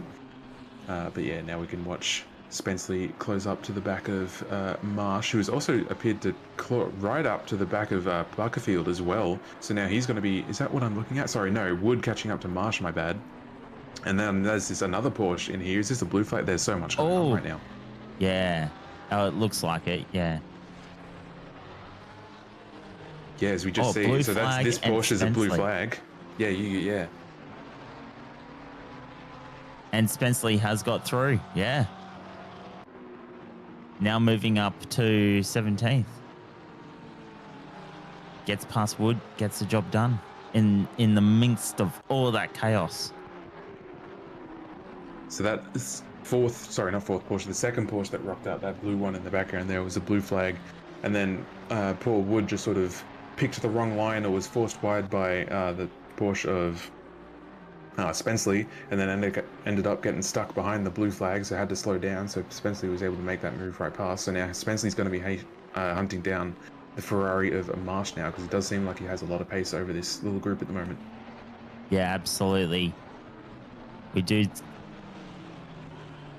And we're just getting word that 191, position 7, has just got a drive-through penalty. No doubt for track limits as well. As we also see 455 Lonergan just pull into the pits now to serve their TT, I'd assume for track limits as well. So we're starting to see those sort of tokens run out for a lot of people now as we get into this last 45 minutes or so of the race. So keep an eye out for those. Obviously, they will impact a lot of people's races. We don't like to see them, but we do love a couple of little spanners in the works. We like a little bit of spice. Absolutely. Because, I mean, I guess Misano is just one of those tracks where it is really easy to, like, trigger a track limit warning. Yeah, so, like, that corner they just went through, the left-hander onto this straight is incredibly easy, because to be as fast as possible, you need to cut it as much as possible, but it's unbelievably easy to get a track limits there, and just sort of all the curbs around the outside of the track. It's very, very stringent. So, yes, it's super easy to get a drive-through here. You do well if you don't within the 3 or 4 hours of a duos race. As we see Spenceley really start to sort of push the back of this Ferrari as well, put himself in every single mirror he's got. Absolutely. Marsh looking to get a little bit under pressure by Spenceley, making his way up through the pack. So we'll see what he does here. On board with Spenceley now on the 911 Porsche.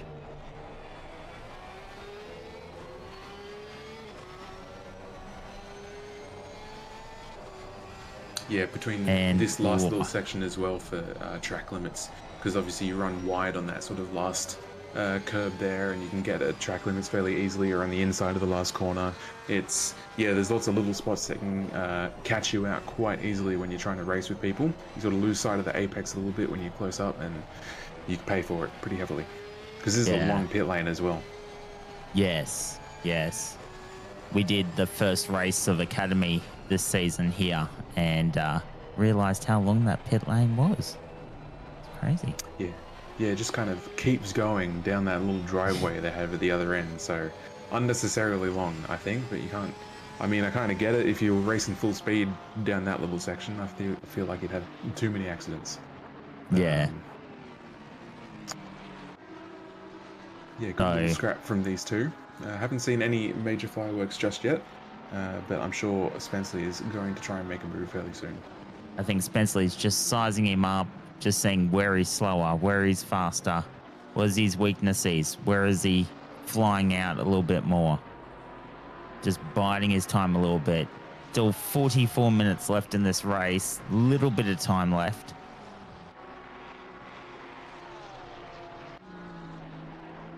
And now changing it up to Breno. Now getting past Gibbo. Breno and Gibbo. Look at us go. Nailing it. As we see modern overtake the past. The new Aston overtake the old.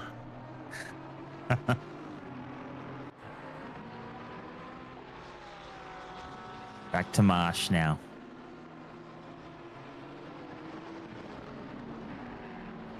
I quite like this livery as well. This matte red Ferrari is quite nice. Actually, it looks, I'm assuming it's Borderland inspired for this Taco Sport It does team. look like it, doesn't it? Quite like that one, actually. It's very nice. I wonder what's inspired Spacely's design. I mean, it almost is like a abstract work of art.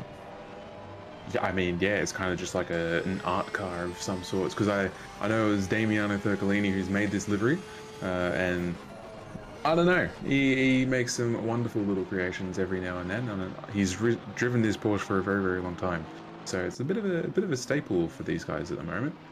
Yeah, been Porsche guys for a very, very long time. He's a big fan of the car. It's all he ever drives. I'm tossing up at the moment because I started Academy Season 1 with the Mustang, and now I'm doing Season 2 with the McLaren. I'm not sure which one I'm liking the most, though. Yeah, all the cars genuinely do feel quite different, so there's plenty of good options. I'm personally I drove the Lambo for a very, very long time, and I do enjoy driving it. But after so long, I'll also admit it's not a good race car because it's quick in the corners and slow down the straights, so you can't overtake anybody. As we see, Marsh seems counterproductive as Spacely makes a move, going down side by side. Decides, nah, this is the time. They've run down, still doesn't have enough to make it stick. Falls in behind it. Oh no! Spacely gets knocked. Just a little bit of a tap. Yeah, unfortunate there. Neil Wood just sort of underestimating the guys racing and where their braking markers are going to be. Gives him a bit of a flash of an apology there. Very polite of him to wait for him and give the position back. Although it was a bit close there with the cars behind them coming through as well, having to sort of dodge a little bit. Yeah. So we'll see what the stewards think of that one. But that was, yeah, just a little bit of racing. So unfortunate. Hopefully rear damage can be a little bit rough in the Porsche. So hopefully it is not too bad.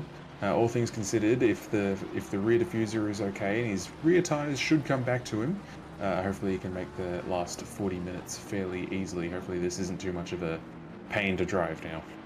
Yeah, absolutely. He was looking really, really quick.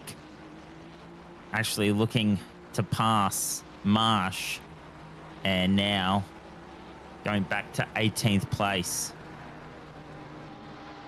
But as you said, I mean, that's racing, isn't it? I mean, that was just situation. Of course, as we see, he does go a little bit wide there, so maybe those rear tires are still just a little bit hot. Not as much downforce as he's quite used to, so this car might be a little bit wounded. I was wondering, Glenn, could we get a chase cam of Wood Oh no, he's going into pit lane. That's surprising. Maybe it must have a lot of damage if he feels like that. If he's coming to pit lane, I feel like they should have one stopped if they're driving the Porsche. So if he's coming in, it probably is for damage or maybe new tires. I'm not entirely sure. So clearly not very happy with the car at the moment, which is super unfortunate. He was looking really good. Yeah. Yeah, those things are racing. Obviously, none of these accidents are ever intentional. We're all just trying to be out here and have a good time, but it is just part of racing. When you get close and sort of rubbing up against people's fenders and their doors and whatnot, these things are bound to happen. So it's never malicious, but also it always sucks. So that's all right. Yeah. Absolutely. Looking now at car 555.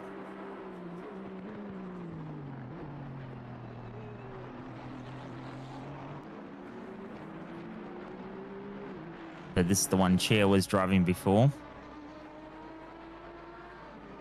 Has seen that rise throughout the pack. Clearly had a bit of a driver swap when they filled up the last time, so now Lau is finishing off the race. As we see Breno Ellis come in, so he's doing his final pit stop. Unlikely that they'll do a driver swap, I would assume. I'm unsure, who knows. As you see, so now we've got Spenceley swapped out for Josh McLaughlin to finish this race. Clearly, that was obviously a planned stop. Yeah, seems like it was. So maybe they weren't going for the fuel save, they're just doing full push, which makes sense with the amount of pace that they had. So we'll see what Josh can do in these last 40 minutes. Absolutely. 21st place at the moment, coming out there. We'll just see what they can do. Looks like, I'm going to say the leader is also in at the moment. He's going very slowly. Yep, there we are. As we see Johnston come in for their, I would assume, a final pit stop. We'll see if he switches out for Lucas Keys or if he's going to finish off the race. Obviously, it looks like he has got a pretty good lead over P2 at the moment. We're looking for number 8. It looks like he's just coming onto the back straight at the moment. So they have more than enough time. So they're chilling. We'll see who finishes off the last 40 minutes for these guys. We're just waiting for that confirmation. Getting the last dash of fuel to get them home in the dying minutes of this race. And then obviously fills up. Yeah, and they swap back to Keys for this last stint. So now he gets to pull away and drive ever so slowly down this extra bit of road with your pit limiter on. And as I said that they had plenty of time, turns out that 8's actually caught them and will be overtaking them, but obviously they also have to stop. So it's not for true position, but now Stevie Tai in that Lamborghini is number 1 on track, but we'll see what time he has to stop. All right, going to a replay now. This is the incident with Wood and Spenceley. And Mark Bushell, 5-second penalty for causing a lap on lap 80. Yeah, just an unfortunate little accident there, sort of. And we see, what's this, 5-second? Yep, so that's the 5-second penalty coming in for Mark Bushell for the car 191. We'll see if Neil Wood also gets a penalty, because obviously running up in the back of other drivers isn't the most recommended thing to do. Even after giving the position back, obviously the stewards will have can't look at the outcome of the accidents. They have to just look at the accident itself. So we'll see what sort of they hand down or if it's worth anything. But yeah, as we see, we're on board with Lucas Keys now, who is, I will say, provisional a P1. Stevie Tai currently out there leading in that purple Lamborghini just ahead of him, but will be coming into stop fairly soon. Absolutely. Hamilton and Knauskas and Squires round out your top 5. Then Griffiths, Chalmers, Vintner, yeah. Vintner, thank you. Bushell and King wrap out your top 10. So obviously we're looking for, King is sort of looking for that extra spot with Bushell now with his penalty, but obviously he's got a bit of time to make up before he gets within that 5-second range. So we'll see if he has that pace. Hopefully the traffic doesn't do him too much harm as he comes through. He's been doing pretty good laps, so he's in the 34s race pace at the moment, which is very good, in that 86 Lexus, which was aboard a ladies before. We were watching with that excellent scrap sort of midway through the race. Yes. So he'll be looking to make up another spot, and here we are on Stevie Tyre now.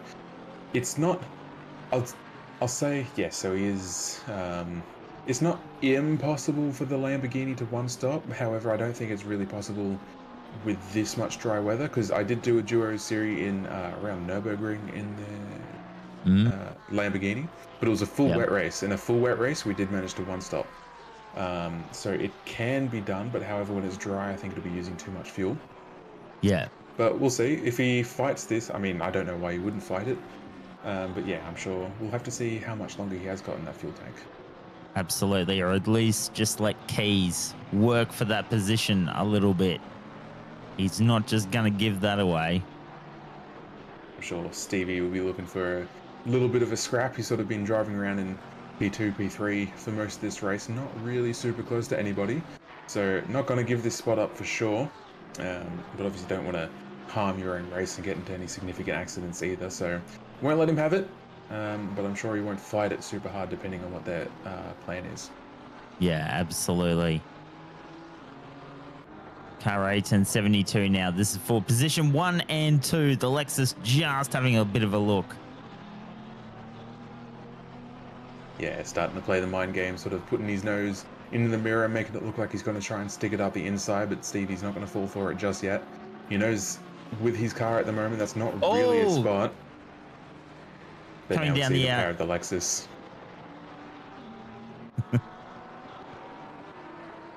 And so... Pure V8 goodness from the Lexus there, straight down that sort of first straight past the Lamborghini. As I mentioned, it's not a quick car in a straight line, so you could see that one coming.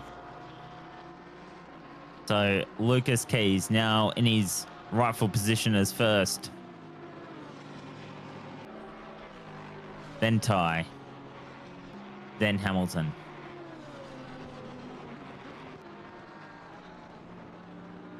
Surprised to not see Hamilton a bit further up, but maybe I haven't seen him driven the GTR much, so he must sort of still be wrapping his head around it. But he is a very, very quick operator.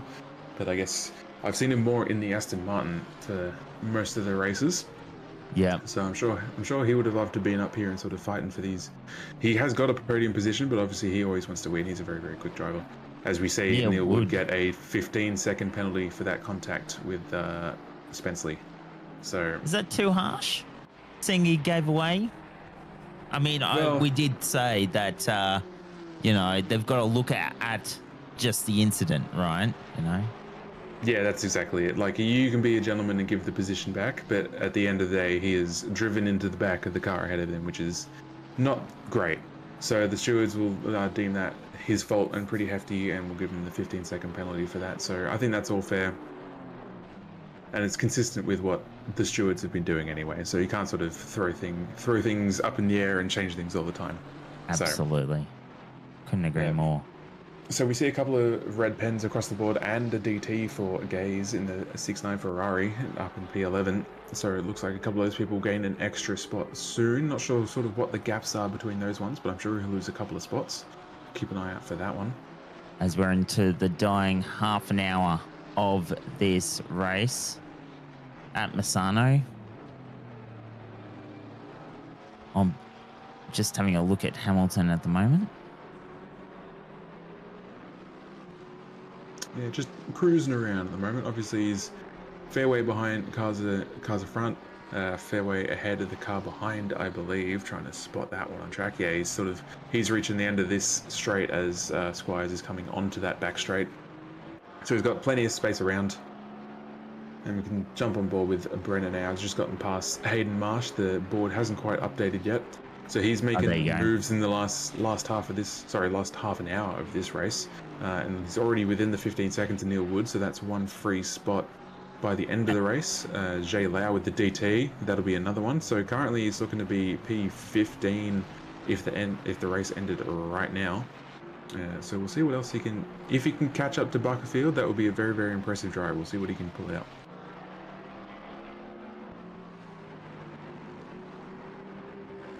So let's see what will happen. Still looking at Bruno Ellis at the moment. He's got good pace at the moment as well. Looking at that little pop up in the bottom right, his best is a 33.8 and he's just on a 33.9. So his race pace is right up there. So he's moving. Probably, I'm going to say fairly low fuel load as well, because obviously he hasn't had to go the full hour for this last stint. So doing a bit of a quick sprint here, trying to make up as much time as he can. Absolutely. Been one of the big movers out there at the moment, regaining a whole bunch of positions. As you see, Gaze come into the pits just then to serve his DT, so we'll see where he pops out. I don't think Breno's going to get this spot from him because he's just a bit too far away from the pit lanes at this point. But it did look like Gaze actually had a bit of a gap as well, so he might not actually lose any positions, which is pretty lucky for them. It doesn't look like Gibbo gained a spot and got up into P12 there, so... Obviously you don't love to see DT, but if you can get away with it like that, that's always a bit of a win. If you've got a little bit of a pillow or you've got time to kind of burn through. I don't think that's the right analogy to use, but... Of course, you always end up with a bit of a what if at the end of the race, though, when you serve the DT or get some penalties and you end up 5-10 seconds behind the car in front of you for that extra position. You think, what could have been? As you see, Law from the 555 come in to serve his DT as well, so he'll lose a couple of spots. So, yeah, it's all sort of popping off at the end here. We got a couple of penalties coming through as people run out of their speed tokens. Obviously, we got movers like Breno Ellis coming through the rear end of the field here, giving us some exciting action. He certainly has. It's been entertaining to watch. Now back with Neil Wood and the 959 McLaren. Currently 15th, and it's got a little bit of space around him. Oh, that DT for Lau was for causing a collision. My goodness, that is being beaten by a big stick. We'll see if we can find a replay of that one. Unless that is another penalty, as he served a DT and then caused an accident and got in a DT. That is not a great time. We'll see what's going on with that one. Must have only just happened. And we see the fastest lap for Lucas Keys at this stage in the race, a 1:33.2. That is very, very, very quick. So Lucas Keys proving a point right at the end of the race here. As you see that another DT come through for 555, so it does look like it's something different. So it looks like they've possibly gotten a track limit as DT, and somewhere along the line have caused an accident and given themselves another DT. So that is unfortunate for the 555 car, which we saw with Chia driving before, making so many moves.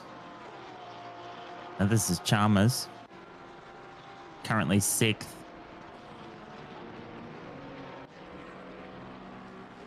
And making some headway.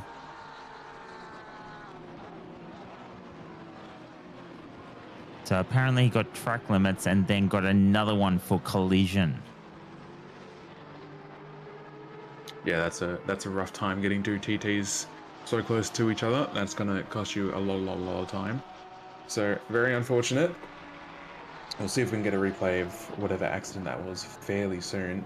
But as we see, Chalmers here chase up the back of Griffiths, who's been obviously driving for economy. They are only doing the one stop, so inherently they're going to be a bit slower than anyone else who's not doing the one stop. Obviously, Pete Chalmers in the Porsche as well could just be doing the one stop, but clearly has a lot of pace over the back of Griffiths right now. Absolutely.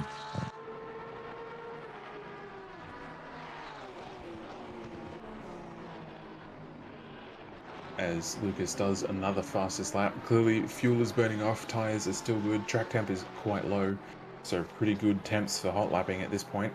So for the cars that are still feeling good, for people like Keys, this is a wonderful time to just sit out there and do a purple lap after purple lap. Especially when you've got a little bit of space around you as well. All right, we're having a look at this replay now. Having a look. Oh! Big bump. Yeah, that came from a long way back. It didn't seem extremely egregious. I Oh, might say maybe a Chalmers bit of putting a the moves. Chalmers around putting the the moves outside. on Griffiths and Great gets the exit. job done. Yeah, good little bit of racing there. So now he's got past. He used the speed on exit. And we're looking at Benny V is the car behind Griffiths, but I don't believe that actual car behind Griffiths. No, that's the V12 Aston, I believe, which is likely a blue flag. And then Stevie Ty followed by Josh McLaughlin. So no one directly behind Griffiths at the moment is for position. So we're sort of looking for that red Nissan GTR will be the next car, but they're about 4 seconds behind according to the timing tower at the moment. Yeah, just coming through that last corner. So we'll see if Chalmers can make any inways onto Aiden Squires there in the Mustang, but I think he's got a fairly hefty gap at the moment. Yeah, 22-second lead Squires has on Chalmers, it looks like. As he jump on board with Andy Bishop, who's right behind Benny V. So as I was talking about, there's that red GTR who will be trying to catch Griffiths, the black and white Porsche, who is just around that corner there, but he is currently getting pressured by Andy Bishop in this Lexus. Got to be a bit of a tough race. The GTR is very good on the acceleration, but not quite the same top end as the Lexus. So we'll have to see if he can use that to his advantage, as the Lexus does stick his nose in, but thinks better of it. Can't make the move this time around. Benny V going to have to put on a good defensive masterclass, it looks like. Yep, absolutely. Bishop now all over the GTR, having a big look down the inside. And again, side by side into the straight. Nah, falls back behind the GTR.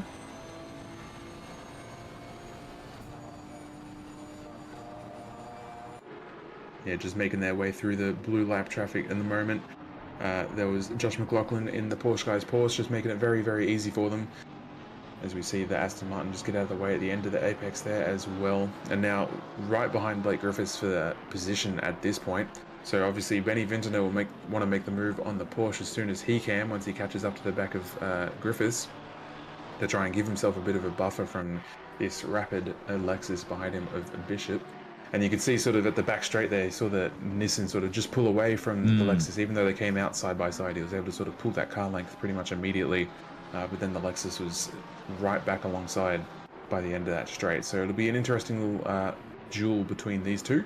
Also very curious about track limit warnings and all that stuff, depending on how hard they've been pushing. Yeah, absolutely. So we'll see what comes of the last 22 or so minutes. Is this the time to start now sprinting to the kind of finish line? Is this the time where you'd maybe start to take a couple of risks? Yeah, pretty much. If you can make a spot up at this point, it'd probably be the right time to move it. Because obviously if your car is good to go to the finish, you don't need to worry about it anymore. You don't have any more strategy calls to make. You just need to get it to the finish. So if you can make a spot, you can probably hold on to the spot as well. So we'll start to see a bit more aggressive moves at this point as people start scrapping for those last few points that they can get. All right, still looking at and focusing on Benny V. And that GTR behind him.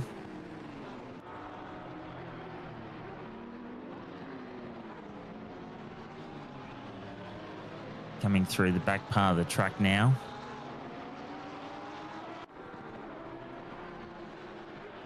And back onto the start-finish straight.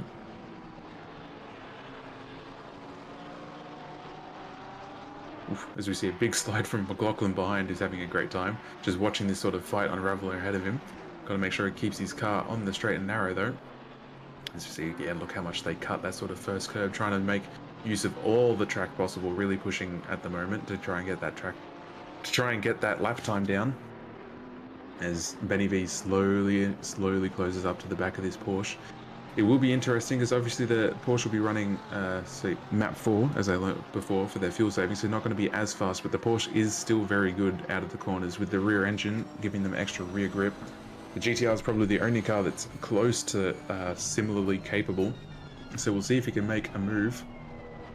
As he sticks it down the inside here, we'll see if he can make something stick around the outside of the next corner.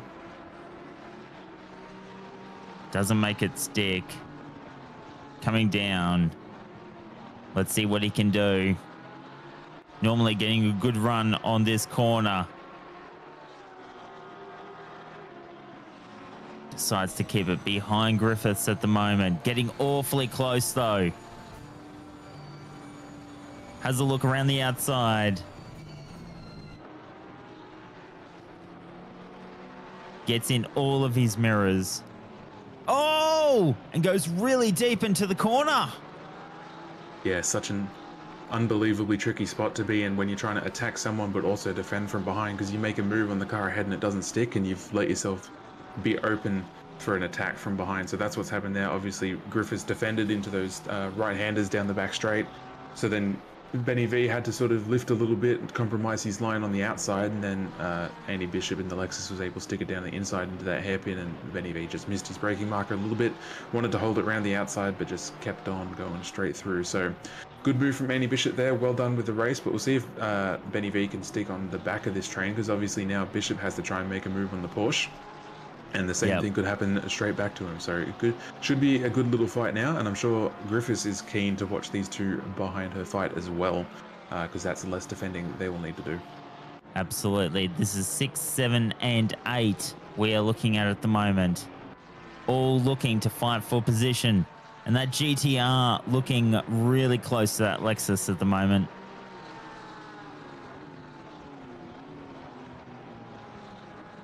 So yeah, we're going to watch them again down this sort of back straight, because the Lexus is going to have a run on this Porsche, just as like the Nissan did. We'll see if they can get anything done sooner, but again, I assume Griffiths will just cover the center of the track, make it very difficult to try and drive past. Bishop getting really close. Having a look around the outside. The GTR threatening. GTR going in side by side to the Lexus. Doesn't make it stick. Can they get in on the inside? Tries again. Gets out into the dirt and the GTR gets it done. Almost. No, it does get done. Yeah, I reckon that Lexus used up a speed token there going around the outside of the track like that, but if he's got them to use, he may as well use them, as we see. Spensley! It was that Spencer, it was that McLaughlin. We see the Porsche guy's Porsche shoots through the inside there, causing all sorts of havoc. So he's going to have to pull out of the way again, because I believe he's a blue flag, so he should probably get out of the way as soon as possible. I'm sure he's trying to make up race time as he cuts off the nose of the Benny V, the GTR, and now Bishop gets back through as well. It's all popping off at the end here. So absolute chaos. Meanwhile, Griffiths is cheering because now they have a massive gap to the cars behind. Oh boy. It's all happening in the last 17 or so minutes of this race. I have a feeling it's going to get a little unhinged as these drivers get to the end of this 3-hour epic. Yeah, we'll see what happens with that one. I reckon there might be a bit of a beating stick coming from the stewards for McLaughlin for that one, because that was... And rightly so. Yeah, that was a little bit cheeky. I'm sure Benny V is not super happy, but hopefully he can at least keep in touch with Andy Bishop. He was clearly very quick, but as long as he can sort of keep in touch while Bishop catches up to Griffiths, he may be able to make that move happen again, because we saw that he did make that move around sort of the inside of this corner in the final corner. As I was mentioning, the Lexus probably had to use his speed token on the outside of that curb as he ran over the dirt last lap. Boy howdy, it is all going on. So plenty of racing here to happen in the last 17 or so minutes. I absolutely love to see these guys put on a good race. Absolutely. Still sticking with Benny V at the moment. Watching him catch up to Bishop. There's a replay coming.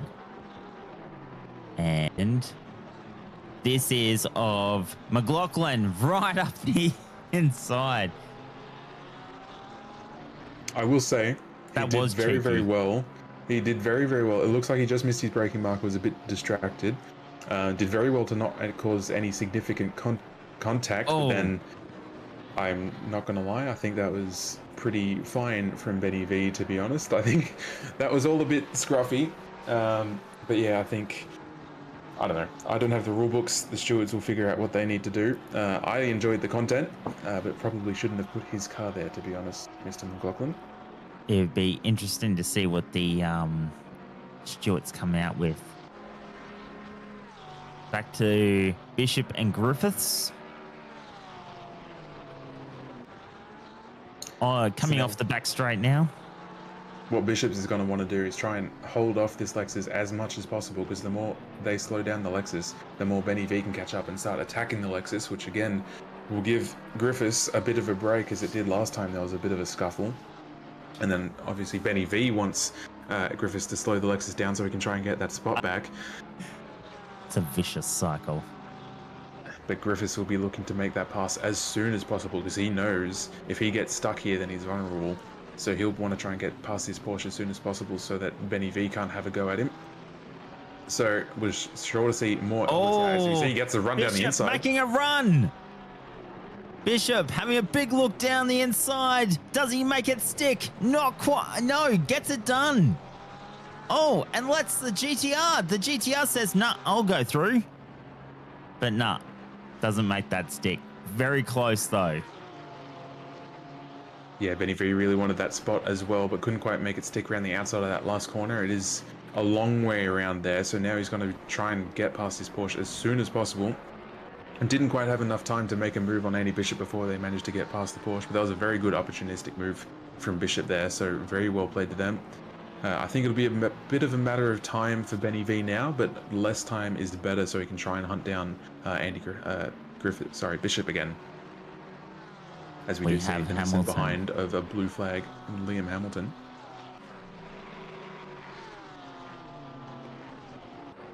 So continuing to focus on Benny V. Trying to make track position. Has had a big look down Griffiths before. And, goes into pit lane. Wow. As well as Liam Hamilton as well. So it looks like that's pretty much where their fuel tanks must end then. So now Griffiths is breathing a sigh of relief, because again, we're pretty sure they're going to be able to go to the end of the race. So Benny V is stopping for fuel. We'll see how far down that drops him. Currently still in P7. Ryan King, I believe it's Ryan King, hasn't gotten past them just yet. And Liam Hamilton also. We'll see if he loses a spot out to Aiden Squires. I'm not sure if Squires has stopped the final time yet. I would have thought that they had in the Mustang. So I'm sure there's no more stops going on just there. But yeah, I wasn't realizing people were going to still be stopping this late in the race. So still a couple of extra twists at the end here. Yeah, we would have thought we were just doing the final sprint to the end, but people obviously sitting on different strategies. As you see, as we're staying with Griffiths. I'm just watching Benny V. Did lose 2 spots to King and Bank there, and now another one to Chalmers. So he's dropped down to P10, but he is out on track now. We'll see if he can make any spots up, because I don't believe he would have changed tyres. It's probably just a splash and dash. So as little time as possible. We'll see what kind of time he can make up. Does look like he's got a bit of a gap to the cars ahead there, and only 12 minutes to catch up. So we'll see how that goes. Focusing on Benny V now. Now back to Griffiths. Currently still running in 6th.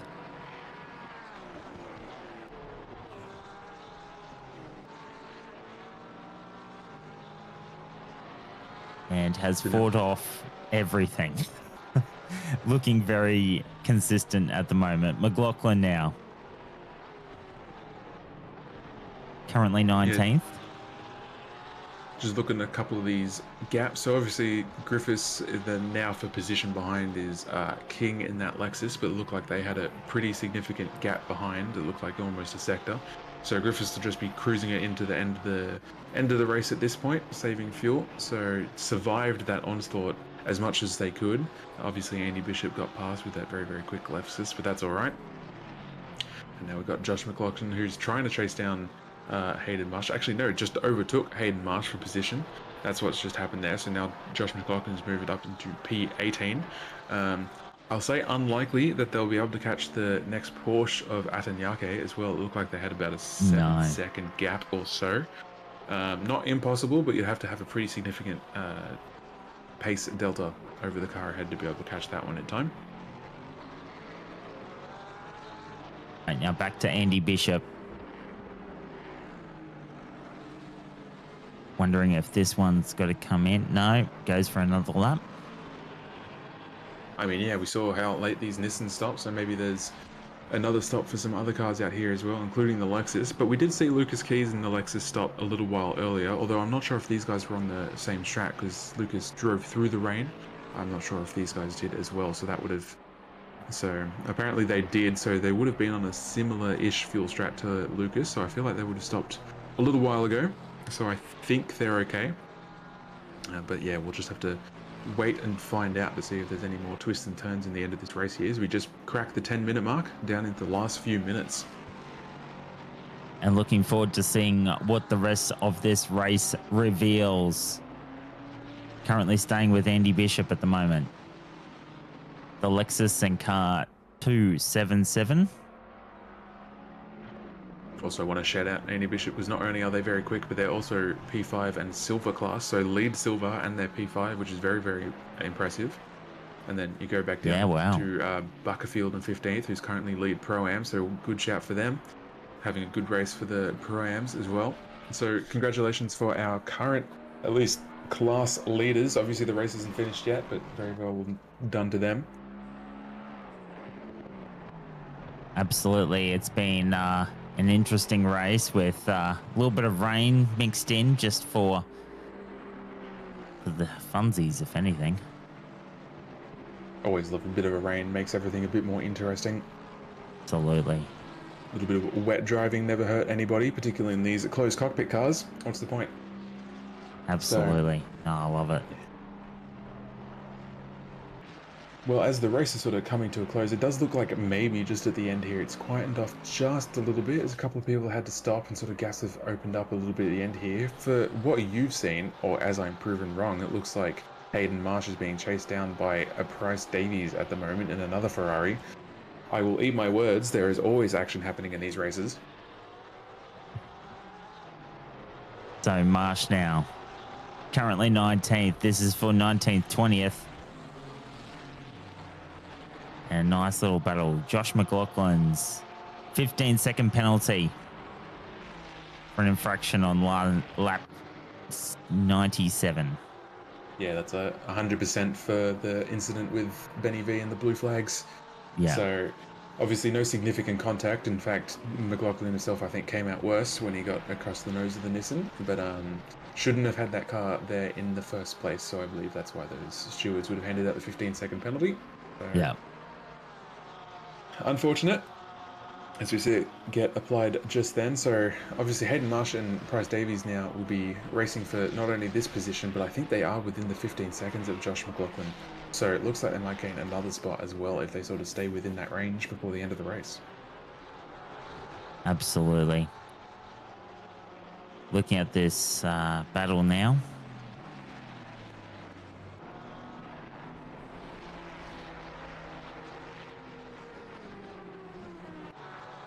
Just biding their time at the moment with 7 minutes left.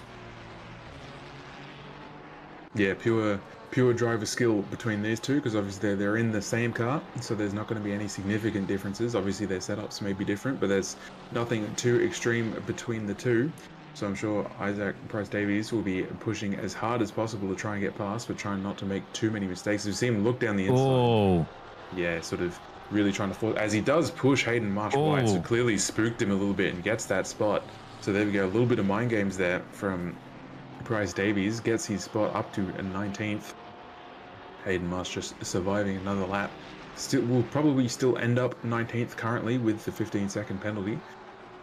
But yeah, good little bit of good mind games from Bryce Davies there. Showed himself in the mirror, spooked him out, and then ended up going wide. And that's what I was talking about before with some of these moves. You can kind of make a move anywhere with those kind of forcing people wide like that. Yeah. I mean, as a racer yourself, are you able to ignore those mind games? Or is it just like part of racing that you've just got to look there at times? Well, you can kind of ignore them, but often, like, it depends. You get some experience and you sort of can tell if they're actually close enough to make a move or if they're just showing themselves in the mirror. And if you can see they're not quite close enough, you can just kind of ignore it. But often, subconsciously, you can still feel the pressure and you end up making mistakes. I find that all the time. I'm still sort of, I see someone behind me and I'm not necessarily know they're about to make a move, but still just having that car behind you just forces you to try and brake a little bit deeper or try and push a little bit harder and you just make mistakes. So just, yeah, it's, the mind games is, you can sort of learn to get used to them more, but it still takes a lot of time to sort of tune them out completely. Benny V, I noticed they're getting a penalty as well. Be curious to know what that penalty is for, unless that's for the same incident where he spun McLaughlin. No, I feel like this would be something different. On lap 100. Couple laps later, so we'll see if we can find a replay of that. Not entirely sure what's going on. Only 10 seconds, so probably just a little bit of contact. I'm probably going to say blue flag contacts after coming out of the pits or something. So, as we see, Aiden Squires come past Hayden Marsh. Blue flag racing there. The invisible floating bonnet car. Love to see it.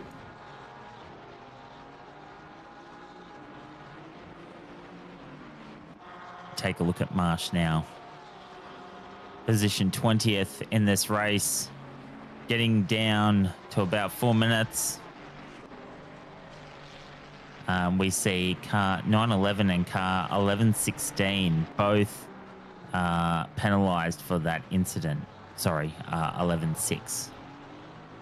Right, so clearly the stewards have deemed, if that's true, I mean it is Matt Powell himself.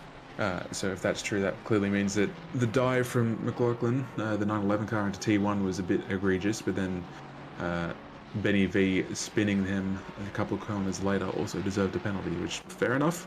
It was contact caused by Benny V, so that's what the stewards have deemed fit.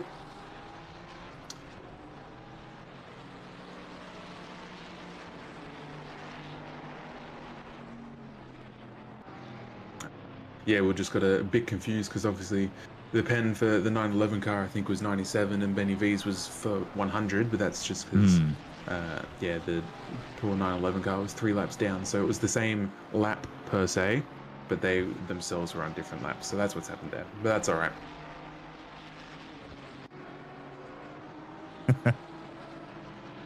As we just see, as chat mentions P3, P4 pass. Very true. Hamilton has made his way past Stevie Tai in that Lamborghini.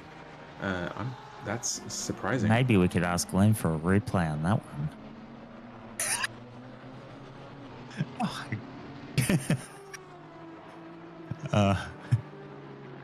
I reckon I'd be curious to know. I wasn't not fully aware of what fuel strat the Lamborghini has been running, but with that pace, I know Stevie Tai is a very quick operator. I know Hamilton is as well, but it does seem like he's lost a lot of time to Hamilton very quickly.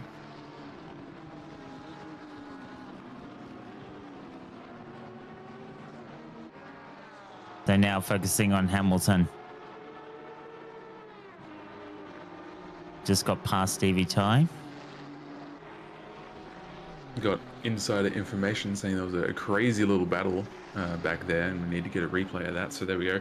Not only us, but also chat rooting for you, Glenn, to find a replay of what's been going on here. With no pressure, mate. With 2 minutes remaining, no pressure. Oh, here we go. Look at him go. He's nailed it.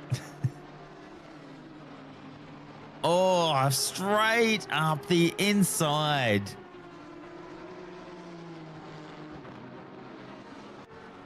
Nice move. Yeah, it's a very good move from Hamilton, sort of getting up the inside on the brakes there with the GTR. Very, very well done. So that was for the final podium position. And now, I see, so Loopty can now submit that for the thermal overtake of the week. Very good. Always looking for content. Yep, do that. As we get into the dying stages of this race, this would be the last lap now, wouldn't it? Pretty close. Where's the leader is just behind this car at the moment. So I think, yeah, Hamilton will have one more, but I think when Keys crosses the line, that will be his last lap, I believe. So yeah, we love your work as well too, Glenn. A couple of comments there. Good job, mate. So as the race comes to a close and we've obviously only been here for the last half of the race, but we kept an eye on the first half. Who would you say your driver of this race has been? Oh, listen, I think, it needs to go to Keys. I mean, if anyone can keep, Alexis on the track in slick tires for that amount of time, I mean, that just needs a giant commendation. I mean, he just did so well. That Lexus did not skip a beat. So that would be my driver. Yep, that is very fair. As he comes up to the final corner now, he's very close. I don't think he's going to quite make the line before the timer runs out. So this will be end of the race for Lucas Keys. He is P1, very, very well done for the uneven floorboards team. Gives us a bit of a wiggle. Very well done for them. And then we see Aiden Squires in his invisible Mustang. I lie. His Ozcam representing Anzac Day. He's coming in a very, very good P2. Just coming around sort of this final sector at the moment. Very good race from that team. Well done to those guys.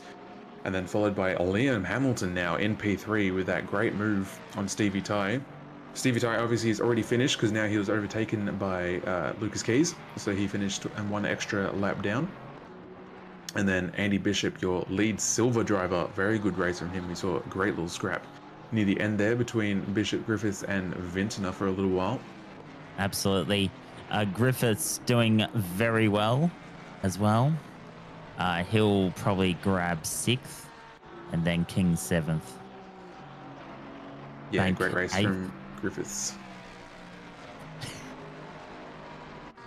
As you see, Aiden pushed the wall a little bit before the line there. It was sort of running a bit dangerous there. We've seen some pretty wild stuff, but crashing right before the line sort of definitely would have been up there. That's right, he made it. As we jump on board now with Liam Hamilton also coming through these last couple of corners. Very, very good move for him late in the race to get that final podium position. I'm sure he'll be very happy with that. He fought really hard for that. So there he goes. Position number 3. So let's have a look at how it all happened. So Lucas Keys, oh no, that's all reverted back. So ignore that board. We'll get up the actual leaderboard soon. But what a race. That was obviously very dominant from Lucas Keys and his teammate. I believe it was Chalmers. I'm sorry if I got that right. It's not Pete Chalmers. Oh, Johnston. I'm very apologetic. There you go. Very, very sorry. So Keys, Johnston, and then Squires and Hignett, and then Hamilton and Rodney Della. Oh my God. Rondinella. The man I in was chat. working on that. The silver, we look at Bishops and Tanakis, and then King and Bartoletti, and then Bank and Ren round out your top 3 there, and then Pro-Am, Buckerfield, and Ankin, thank you. Price Davies and Everington 2nd, and then Lewis and Wood 3rd. How good? Very, very well done for all our podium sitters for all classes. Obviously, big shout out to P1, Lucas Keys and Johnston. Obviously, a very, very dominant race, ending up 64 seconds ahead of P2. But yeah, honestly, what a race. A little bit of weather there at the beginning threw a spanner in the works with people like Keys brave enough to drive all the way through and making it work. So yeah, What absolutely. a good night of racing. It was, and one we couldn't ask for anything more. A whole heap of just weather and thrills and spills. So it was just an amazing race. Thank you for your company. Thank you to Cam and Shona for starting it all off, and thank you to everyone who was part of this broadcast, and thank you, Austin, for putting up with me for an hour and a bit. It's my pleasure. And obviously, shout out Glenn. You did great work on the camera. I couldn't do it without you. So thanks, done, everyone, Glenn. for stopping by and coming in chat and just making this a great night.